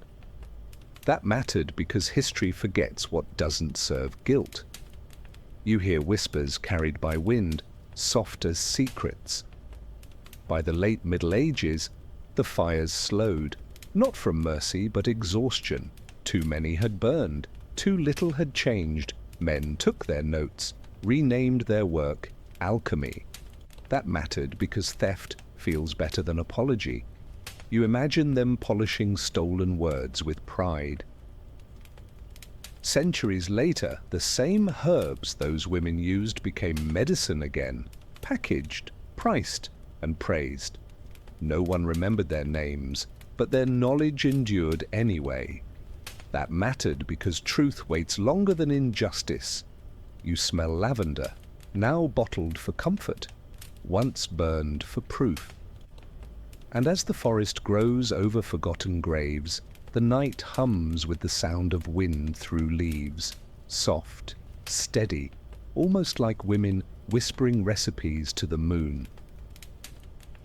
That mattered because wisdom, unlike superstition, always finds its way back. You close your eyes and feel peace linger where fear once lived. The monastery gates creak open at dawn. You smell dew, bread, and the faint tang of vinegar carried by morning air. Within the cloister walls, monks move silently, robes brushing stone, their day already in motion. The sick wait outside, wrapped in rags and hope. That mattered because compassion was the only prescription they could afford. You hear the rustle of prayer books turning into triage notes. Hospitals weren't yet places of healing. They were shelters for dying with dignity. Wooden cots lined narrow halls, candles burned beside every bed, symbols of life or farewell. We can ease pain, a monk would say, but only God removes it. That mattered because comfort precedes cure. You see their shadows stretching long across tiled floors. The monks washed wounds with wine, not realizing it disinfected as well as sanctified. They believed cleanliness was spiritual, not medical, yet it saved lives anyway. That mattered because faith sometimes stumbles into science. You smell sharp sweetness rising from the bowls. They recorded symptoms carefully in Latin: feverus continua, dolor capitis, words half prayer, half diagnosis. Over time, patterns emerged. The same fevers, the same chills, the same herbs that worked more often than not. That mattered because repetition breeds recognition. You can almost hear quills scratching into parchment like whispered revelation. Infirmaries filled with the sounds of chant and cough, harmony and mortality woven together. The monks sang to keep rhythm while applying poultices. Ora et labora, they murmured, pray and work. That mattered because discipline disguises despair. You feel vibrations of a hymn settle in your bones. Visitors often came seeking cures or confession. Both were given with the same solemnity. Forgiveness lightens the body, the brothers insisted. The two forms of healing blurred easily. That mattered because guilt and illness share a weight. You hear the steady drip of melted wax beside murmured absolution. The hospital garden was its own scripture. Rows of sage, hyssop, rue, and chamomile. Bees moved lazily among blossoms, holy messengers of pollination. Patients who could walk were encouraged to tend them. That mattered because nurturing others mirrored recovery. You smell crushed thyme under bare feet. Monks debated ethics of anatomy, reluctant to disturb God's design. But curiosity whispered louder with each death they failed to understand. Some quietly studied corpses at night, guilt flickering in lamplight. That mattered because conscience evolves in secret. You can almost hear cloth rustle over parchment diagrams. Wealthy patrons donated coin and linen, securing prayers for their souls. Charity was transactional, but it built the first networks of care. "Better to save the poor now," one bishop said, "than face them later in heaven." That mattered because morality loves good accounting. You smile faintly at the irony. The hospitals expanded, spreading across Europe. Hôtel Dieu in Paris, St. John's in Bruges, each brick laid by devotion, each bed by duty. They were quiet sanctuaries in a world allergic to rest.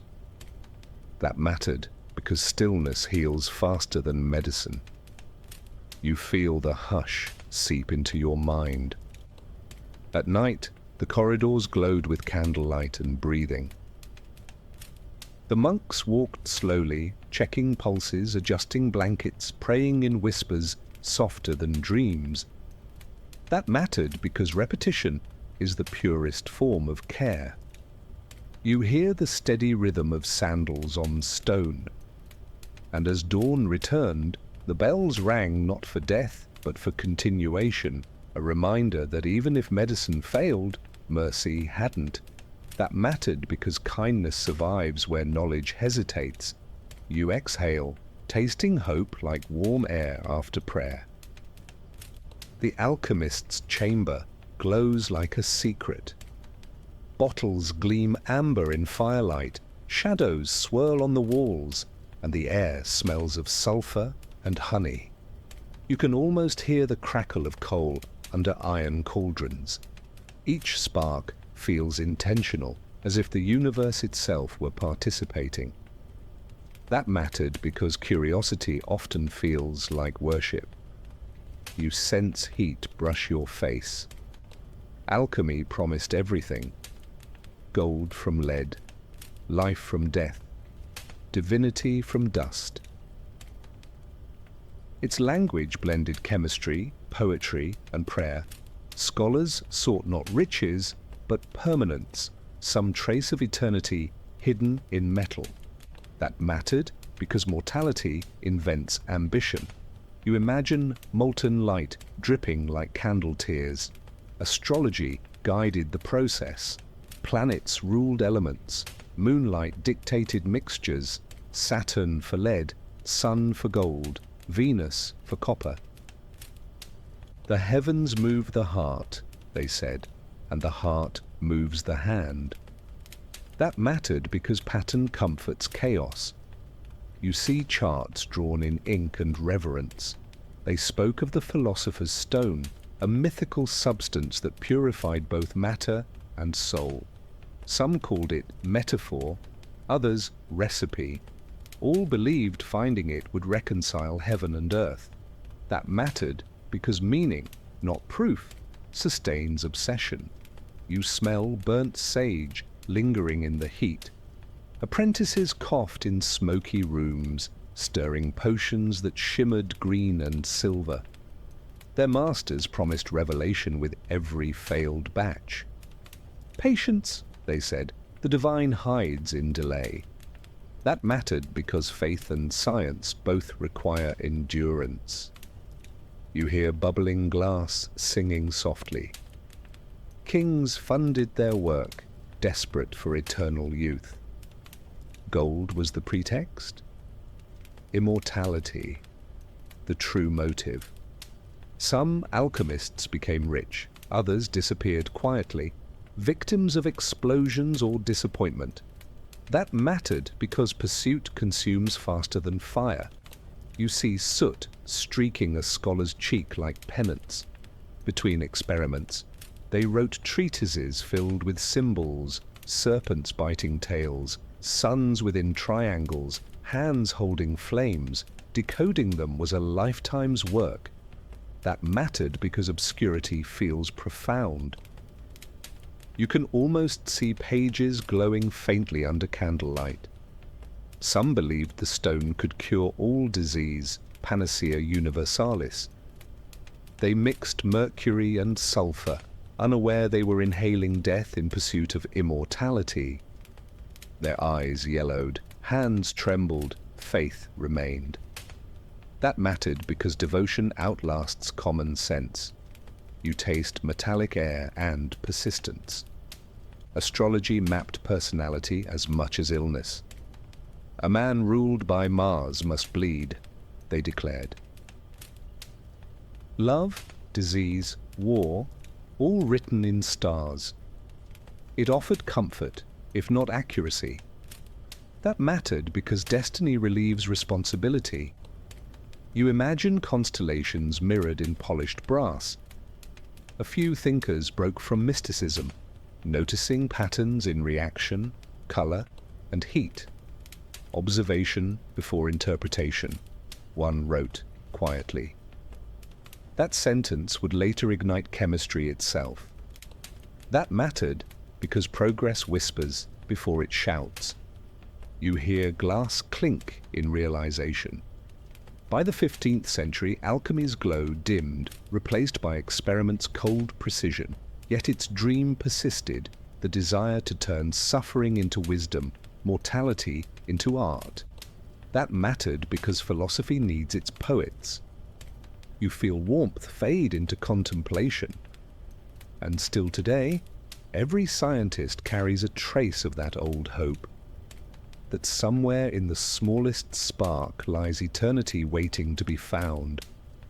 That mattered because even reason needs romance. You close your eyes, hearing the soft hiss of fire breathing its last. The candle burns low, its flame breathing slower than before. You can almost hear it sigh each time the wick bends. The smell of melted tallow fills the room, sweet, heavy, familiar. Shadows stretch along the walls like thoughts refusing to rest. That mattered because light and darkness never learned how to separate. You feel the quiet warmth touching your cheek, steady, forgiving. In the old hospitals, monks placed candles beside every patient, one for hope, one for farewell. If the flame survived the night, the body usually did too. If not, silence followed. That mattered because superstition always fills the spaces science leaves open. You watch the flicker, unsteady but loyal. The candle's rhythm feels like breathing. Slow inhale, long exhale, the world shrinking to glow and wax. In this small light, even sickness looks softer. That mattered because perception heals faster than flesh. You can almost see the flame pulse with memory. Some said a dying man's last breath made the candle dance. Others said the flame bent to guide his soul upward. Both were right in spirit, if not in science. That mattered because metaphor comforts better than fact. You hear a faint crackle like whispered goodbye. Doctors once studied the candle's smoke, calling it soul vapor. They collected it in glass jars, hoping to prove divinity's weight. Nothing appeared, just scent and emptiness. Still, they wrote it down. That mattered because hope always deserves documentation. You see a thin wisp curl toward the ceiling. Every healer knew the sound of a candle dying, the small sigh, the brief silence, the darkness blooming like ink. That moment taught humility better than scripture. That mattered because endings educate quietly. You feel warmth fade across your hands. In darkness, the healer rested, eyes closed, body still, thoughts quiet. His tools slept beside him, patient as ghosts. That mattered because rest is also medicine. You sense calm replacing curiosity. Somewhere beyond walls and time, thousands of candles have burned for those who suffered. The world smells faintly of wax and forgiveness because of them. That mattered because compassion leaves scent behind. You breathe in deeply, remembering warmth. The flame becomes memory. Memory becomes comfort. Comfort becomes sleep. The transition is seamless. That mattered because peace has no beginning. You watch the light fold into itself like an exhale. The last spark fades without apology. The room holds its breath. Everything feels suspended, like thought before language. That mattered because silence needs no witness. You close your eyes but still see gold. Outside, dawn begins its rehearsal, a grey shimmer against window glass. The shadow lingers, faithful to its flame even in absence.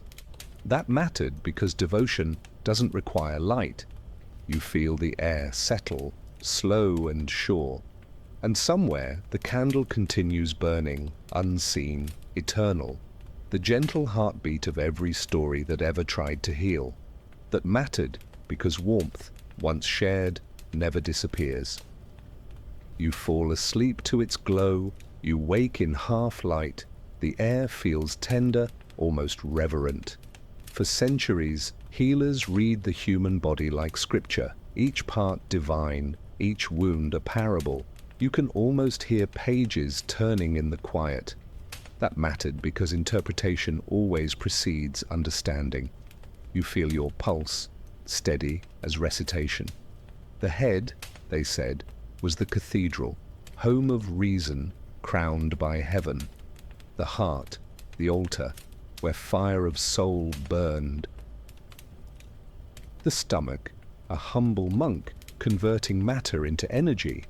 The feet, pilgrims carrying creation's weight. That mattered because metaphor grants meaning to pain. You picture stained glass where ribs should be. When bodies failed, doctors looked for moral cause. A withered limb meant pride, blindness, ignorance, trembling hands, guilt unspoken. It wasn't cruelty, just the only language they had. That mattered because judgment fills gaps where compassion hesitates. You feel forgiveness pulse through regret. Even illness was prayer in motion, a body pleading to be noticed. Fevers confessed, coughs repented, recovery absolved. Healing, then, was reconciliation, not repair. That mattered because wholeness and holiness were synonyms. You hear breath align with heartbeat. Doctors traced invisible lines between organs and planets. The liver under Jupiter, the heart beneath the sun. Every symptom mirrored the sky. The universe, they said, was anatomy's older brother. That mattered because belonging cures isolation. You imagine stars glowing softly beneath your skin. Patients believed each cure rewrote destiny. A new herb, a new horoscope, a new chance to realign the cosmos. That mattered because hope is the only renewable energy in history. You can almost feel the hum of stars through your veins. When they dissected bodies, they did so with prayer. "Forgive us," they whispered, "for seeking understanding." The body on the table became both teacher and relic. That mattered because reverence stabilizes curiosity. You sense humility warming the air. The more they learned, the less they mocked mystery. Knowing how blood moved didn't explain why hearts longed. Anatomy taught function, not forgiveness. That mattered because science answers questions faith never asks. You feel the ache of wonder between your ribs. Monks wrote diagrams shaped like mandalas, veins spiraling into halos. To them, the body wasn't a cage, but an echo chamber of divinity. That mattered because reverence changes perspective. You picture your breath circling like prayer smoke. When death came, they said the map, folded inward, the stars retreating, the cathedral closing its doors. He returns to symmetry, one physician murmured. That mattered because endings are just geometry's grace.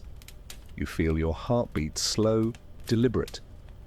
Even now, modern medicine chases certainty with the same hands once clasped in prayer.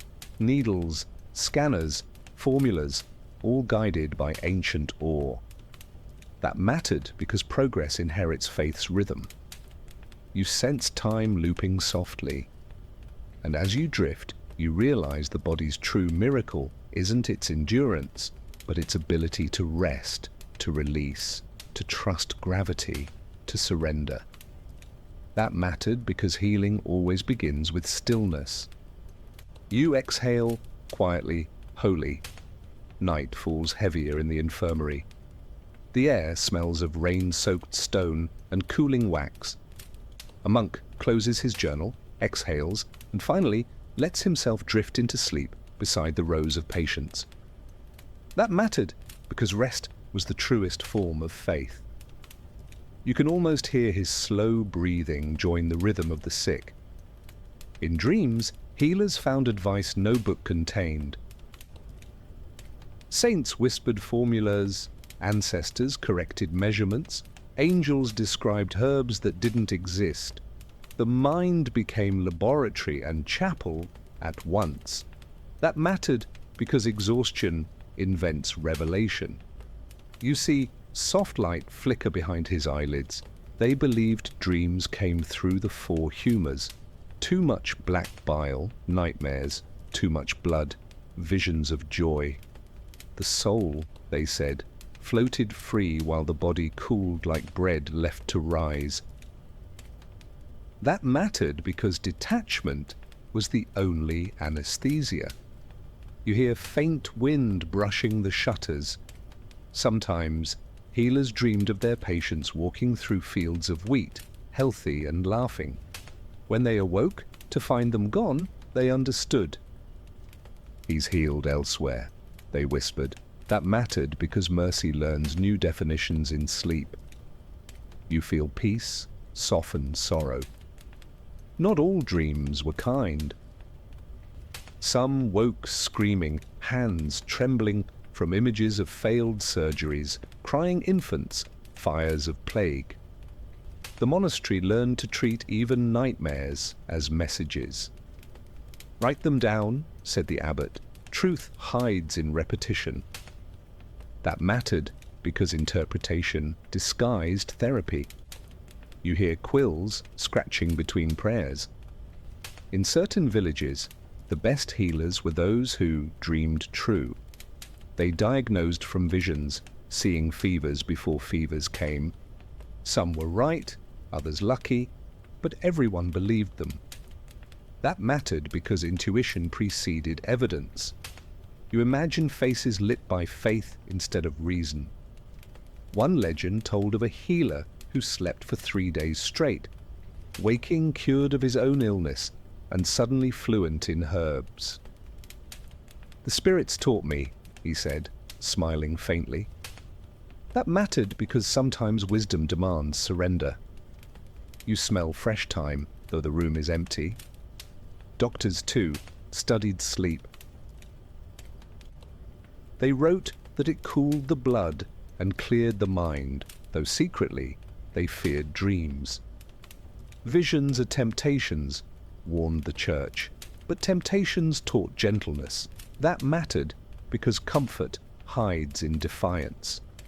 You hear a patient sigh contentedly nearby. In the still hours, when the world paused between breaths, some healers prayed not for knowledge but forgetfulness, the grace of unknowing, so their minds could rest. That mattered because memory can wound deeper than blades. You sense calm spread like fog. They believed sleep returned the body to God for repairs. Each night, you were loaned back to eternity. Each morning, renewed. That mattered because surrender is the body's most intelligent act. You feel your pulse matching that rhythm. And when the first bell rang for morning prayers, The healers rose quietly, half in this world, half in the next, still carrying fragments of dreams they'd never explain. That mattered because mystery is the language of mercy. You breathe slower, lingering in their silence. Even now, centuries later, you fall asleep under the same rule. Healing begins when effort ends. That mattered because sleep itself remembers. You close your eyes, drifting where the monks once did, between prayer and rest, between body and soul. The room hums softly. Somewhere a harp plays. You can almost feel each note vibrating through the floorboards like gentle rain.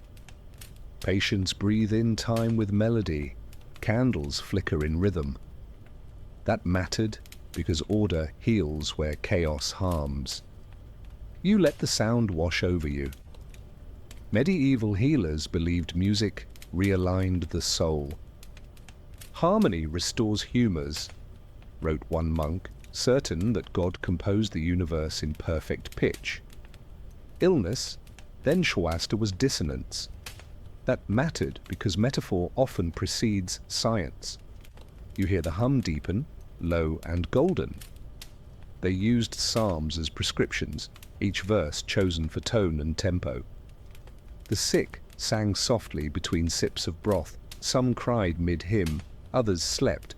Both were good signs. That mattered because release wears many disguises. You smell warmth rising from clay bowls nearby. Harps, flutes, and bells echoed through hospital halls. The music wasn't entertainment, it was calibration. Every heart beats to its own measure, they said. Healing meant returning to tempo. That mattered because rhythm is the pulse of forgiveness. You imagine your own heartbeat joining in. When pain grew unbearable, monks sang over the patient's bed, long notes, deep breathing, sound as shelter. The vibrations eased tremors, the repetition quieted fear. That mattered because comfort is half of cure. You feel the resonance bloom across your chest. Certain tones were thought to summon angels. Others frightened demons. Every melody a miniature exorcism. Even skeptics admitted people suffered less when someone sang. That mattered because evidence doesn't always wear a lab coat. You hear a faint chorus rising behind your thoughts. At funerals, the same songs returned, slower, deeper, reconfigured into blessings. The dying heard familiar music and smiled. "They're tuning heaven for me," one whispered. That mattered because endings crave continuity. You sense calm filling the air. Musicians were considered healers too, their strings sanctified like relics. Some traveled from monastery to town, trading melody for meals. People remembered their songs long after their names. That mattered because kindness echoes longer than authorship. You imagine the sound fading into history. Even physicians began using rhythm, tapping pulses like percussion, listening for harmony or discord. The body, one wrote, is an instrument tuned by God. That mattered because metaphor guides precision. You hear a steady beat behind your ribs. In villages, mothers sang to fevers, farmers to fatigue. Every voice carried instinctive therapy, warm breath as lullaby, tone as medicine.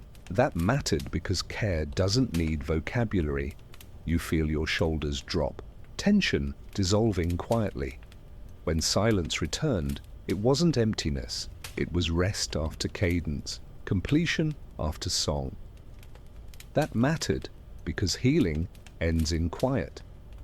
You listen to absence, rich and full. And as the final note lingers, you realize the oldest cure in history still works. A gentle sound, steady breathing, and someone willing to stay until you fall asleep. That mattered because love and medicine were never separate. You drift with the echo of a harp string fading into dream. The healer's hands rest on a shoulder too thin, too still. The air smells faintly of ashes and lavender water. Outside, bells toll somewhere, too distant to count. You can almost feel the weight of exhaustion in his fingers, the quiet ache of knowing he's done all he can. That mattered because mercy is heavier than failure. You hear his sigh dissolve into stillness. There were nights when every herb failed, every prayer returned unanswered. The physician stayed anyway, watching life fade with unbearable patience. "You are not alone," he whispered, and meant it. That mattered because presence is the last remaining cure. You see his eyes soften in candlelight. Monks taught that when medicine ended, compassion began. "Hold the hand, say the name," they wrote. "Let him remember he existed." The dying smiled sometimes, surprised that love still bothered to show up. That mattered because comfort survives statistics. You feel your chest warm at the thought.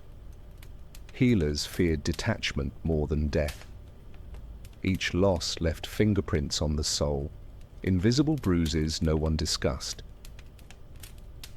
Some drank wine for sleep, others wrote prayers they never mailed. That mattered because coping is its own apprenticeship.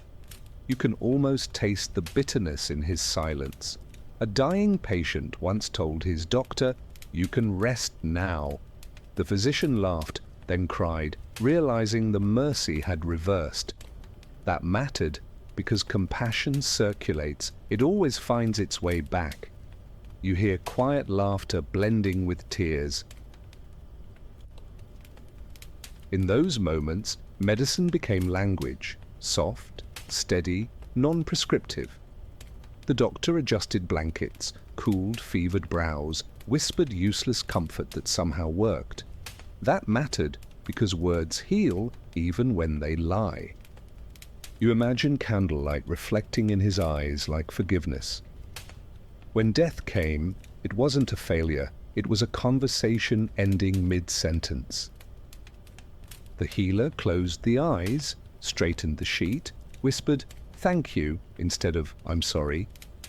That mattered because gratitude cures guilt. You feel breath steadying in your chest. Some physicians kept tokens from their patients, a button, a ribbon, a coin, small relics of effort. They said it reminded them of humility. Really, it was grief folded neatly. That mattered because mourning requires ritual. You see a worn ribbon tied around a wrist. They rarely wrote about loss in their journals. Only in margins, small notes beside symptoms.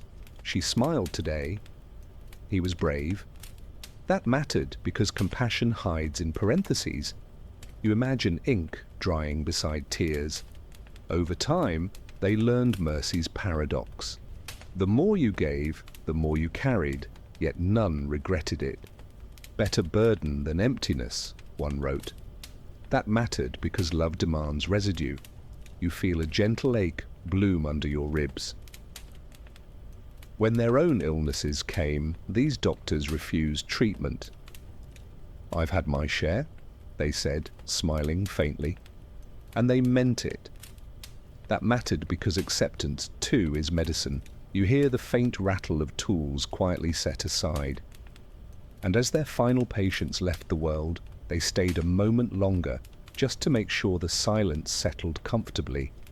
That mattered because closure, like breath, deserves attention. You close your eyes and listen to peace, finding its place. It's raining again. Not hard, just steady, deliberate, like the earth remembering how to breathe. The hospital smells of damp stone and rosemary. Every droplet outside sounds like forgiveness tapping the windows. That mattered because even nature practices empathy. You feel the rhythm syncing with your pulse. Patients watch from their beds, eyes half open, listening to water instead of sermons. For a moment, pain pauses. The world continues without them, but gently. That mattered because continuity is comforting. You hear the soft percussion of rain against the roof. Healers walk the corridors slower, soothed by sound. The rain blurs time, minutes, hours, prayers, all dissolving into a single, long exhale. That mattered because monotony is meditation. You can almost smell wet earth carried through the open door. When the gutters overflow, it sounds like applause. The monks laugh softly, pretending God approved their efforts. Maybe he did. That mattered because small joys deserve superstition. You picture water cascading from carved stone gargoyles. Rain cleaned more than walls. It washed the air of incense and despair. Windows opened to the scent of soil and renewal. The sick breathe deeper, slower, easier.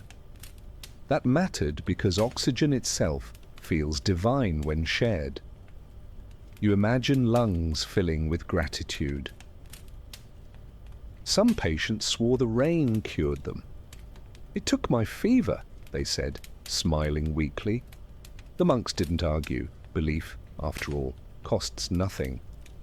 That mattered because placebo is just faith with better marketing. You feel the chill fade from your imagination. Doctors recorded the weather beside symptoms, noting that rain brings calm. They didn't know about humidity, only harmony. That mattered because observation is the seed of science. You hear pens scratching quietly between droplets. The rain muffled bells, softened footsteps, erased distance. The world shrank to the space between one breath and the next. That mattered because focus is the mother of peace. You sense your heartbeat, slow to match the rhythm outside. At night, the storm grew louder, wrapping the hospital like a blanket. Thunder rolled far away, never threatening, only reminding. "Everything moves," a monk whispered, "even sorrow." That mattered because impermanence is therapy. You taste the metallic freshness of rain in your thoughts. By dawn, puddles mirrored the sky, clouds kneeling to the ground, heaven visiting briefly. Patients stirred, half dreaming, half healed. That mattered because beauty triggers recovery. You see pale light ripple through reflections. When the rain stopped, silence felt alive, buzzing with aftermath. Every sound returned sharper. Footsteps, breath, heartbeat. The world had rinsed itself. That mattered because cleanliness transcends hygiene. You inhale, pure and full. And somewhere beyond the window, another storm waited patiently. Proof that healing never ends. It only moves. That mattered because cycles, not cures, sustain life.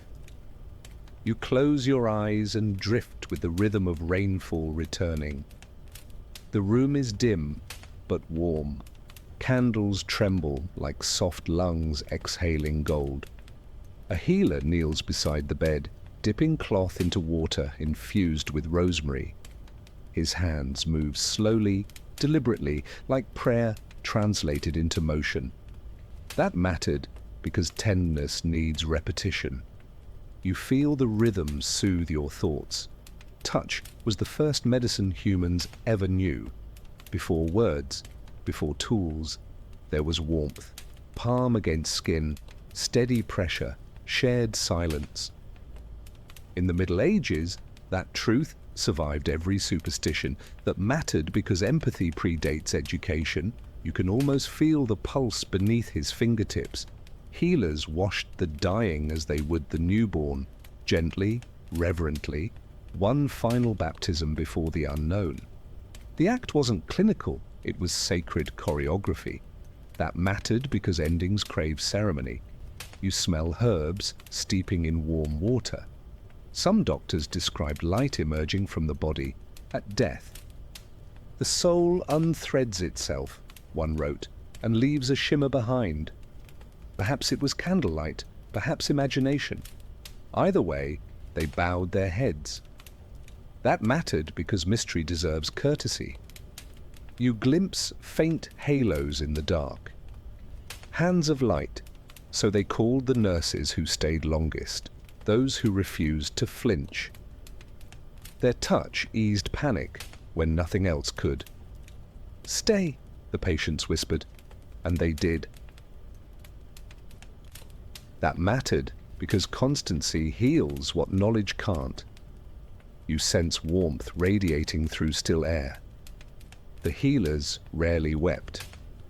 Instead, they exhaled slowly, guiding the moment's weight into motion. "Go in peace," they said, their own bodies trembling afterward. That mattered because grief seeks choreography too.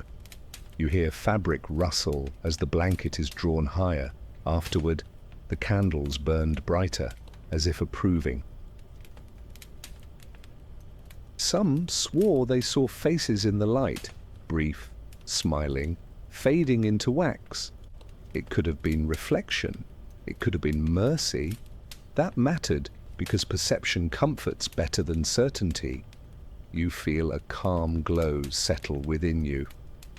The healer washed his hands in cool water, not to cleanse but to return, to remind himself that he belonged again to the living. That mattered because transition needs ritual. You hear droplets fall like steady applause. In his journal he wrote nothing of the soul, only of stillness. Her breath slowed, he noted, and the world matched it. That mattered because the best records are emotional, not empirical. You imagine ink drying beside candle flame. Later, he sat by the window, watching morning color the courtyard. Birds called softly, unconcerned. The night had taken one, but left him with silence. That mattered because healing sometimes means surviving the story. You smell damp air drifting through stone. Hands once heavy with labor now felt weightless. They had carried sorrow and released it. That mattered because touch teaches impermanence. You sense warmth fading gently from your palms. And when he finally closed his eyes, exhausted but peaceful, the light that filled the room felt less like dawn and more like understanding. That mattered because compassion, too, glows. You breathe in deeply, safe in the afterlight. Dawn arrives like forgiveness, slow, golden, certain. The city exhales. The church bells hesitate before ringing, as though remembering why. You can smell bread baking somewhere beyond the walls. A soft reminder that life insists on continuing. That mattered because survival is a quiet rebellion. You feel warmth slide across your face. The streets glisten with dew and yesterday's rain. Market stalls creak open, voices hum low, chickens protest the light. Everything ordinary feels sacred again. That mattered because routine is resurrection. You hear a broom sweeping cobblestones in rhythm. Inside the hospital, sheets are changed, candles replaced, floors scrubbed clean. The air smells of lye and lavender. Even the walls seem to sigh. That mattered because care persists even after purpose fades. You feel renewal in every breath. Patients stir slowly, blinking at the morning glare. Some survived, some didn't, but in the brightness, distinctions blur. Each face glows the same pale gold. That mattered because daylight equalizes. You watch dust float like blessing. Healers walk the ward quietly, their feet bare, their hearts slower. They nod to one another, not celebration, not grief, just acknowledgement. That mattered because continuity is courage. You hear sandals brush the floor. One nurse stops by a window and smiles. The garden outside glows wet and green, herbs glittering like jewels. "It's beautiful," she whispers, as if beauty itself might overhear. That mattered because gratitude requires witness. You smell damp mint rising from the soil. Villagers approach with baskets of fruit, loaves of bread, flasks of wine. They leave them at the gate, offerings for the living and the lost alike. That mattered because generosity replaces guilt. You imagine the weight of apples on stone. The bells finally ring, 3 slow notes, heavy but kind. No one rushes, no one cries. They've learned the pattern: night, loss, morning, work. That mattered because rhythm sustains the fragile. You feel its echo steady your pulse. Sunlight filters through stained glass, scattering color across the floor. Reds, blues, greens, like fragments of heaven pretending to be ordinary. That mattered because beauty forgives what history remembers. You watch color ripple across stone. Somewhere, a healer writes the date on parchment. Another day begins. Nothing more. Nothing less. That mattered because simplicity outlives grandeur.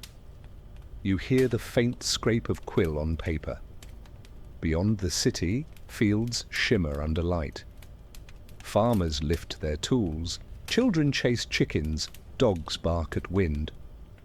The world resets without permission. That mattered because renewal doesn't ask. You sense motion returning to stillness. And as the morning expands, filling every corner with certainty, you realize the truth they all knew. Life never ends.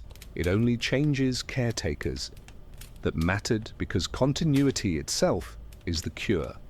You close your eyes, breathing the scent of bread and sun. The day ends quietly. The same corridors that once echoed with pain now hum with stillness. Candles shrink to soft orange eyes, blinking slower each minute. You smell faint wax, warm linen, and rain-soaked stone cooling under dusk. That mattered because peace doesn't arrive suddenly. It seeps, the way light seeps through cracks. You feel the hush settle around you like a blanket. Every cure, every fever, every prayer dissolves into memory. The healers, the patients, the monks, they've all turned to dust, but their kindness lingers like fragrance after flame. That mattered because compassion outlives its hosts. You can almost hear their footsteps fade into silence, gentle and rhythmic. Medicine never truly failed. It simply evolved alongside mercy. Every modern hand that heals owes something to theirs, to the trembling fingers that dared to touch where others feared. That mattered because progress is built on tenderness. You sense gratitude rising quietly in your chest. The human body remains the same vessel it was then, fragile, miraculous, desperate to endure. The tools have changed, the prayers have not. Somewhere deep inside, you still carry that ancient plea. Let me stay. That mattered because survival is still sacred. You breathe slower, feeling your heartbeat steady. Outside, twilight wraps the world in soft grey. The air cools, the stars reappear one by one, cautious but faithful. You hear distant bells announcing the hour, their echoes spilling into the night like a slow benediction. That mattered because endings deserve ceremony. You let the sound fade into calm. The healers of the Middle Ages are long gone, but their intention remains, the desire to soothe, to comfort, to witness. Even now, someone somewhere holds another's hand in quiet understanding. That mattered because empathy has no expiration. You feel warmth bloom beneath your ribs. The candle of history still burns. Its flame passed from one weary hand to the next. Sometimes it flickers, sometimes it flares, but it never goes out. That mattered because light doesn't vanish, it changes keepers. You can almost see the glow hovering behind your closed eyes. And maybe that's what medicine truly is, not the conquest of death, but the companionship of life, staying, listening, waiting. The quiet promise that someone will be there when you can't be. That mattered because love, in all its forms, is the oldest treatment we know. You exhale, long and slow. The rain begins again, gentle as breath. The world smells clean, forgiven, ready. You imagine the hospital, the village, the monks, all asleep under the same sky. That mattered because time itself heals what we cannot. You feel your body loosen, as if centuries are finally exhaling through you. Somewhere between wakefulness and dream, you sense a soft voice. Rest now, the work is done. The words are not yours, but they fit perfectly.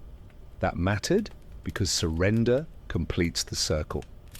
You let your thoughts drift like ash in still air. The last thing you notice is the quiet, the kind that doesn't ask for anything, doesn't explain, doesn't end. Just quiet, deep, forgiving, endless. You float inside it, light as dust, warm as mercy. And as the candle fades completely, darkness wraps around you, not as fear, but as comfort. That mattered because now you can finally sleep.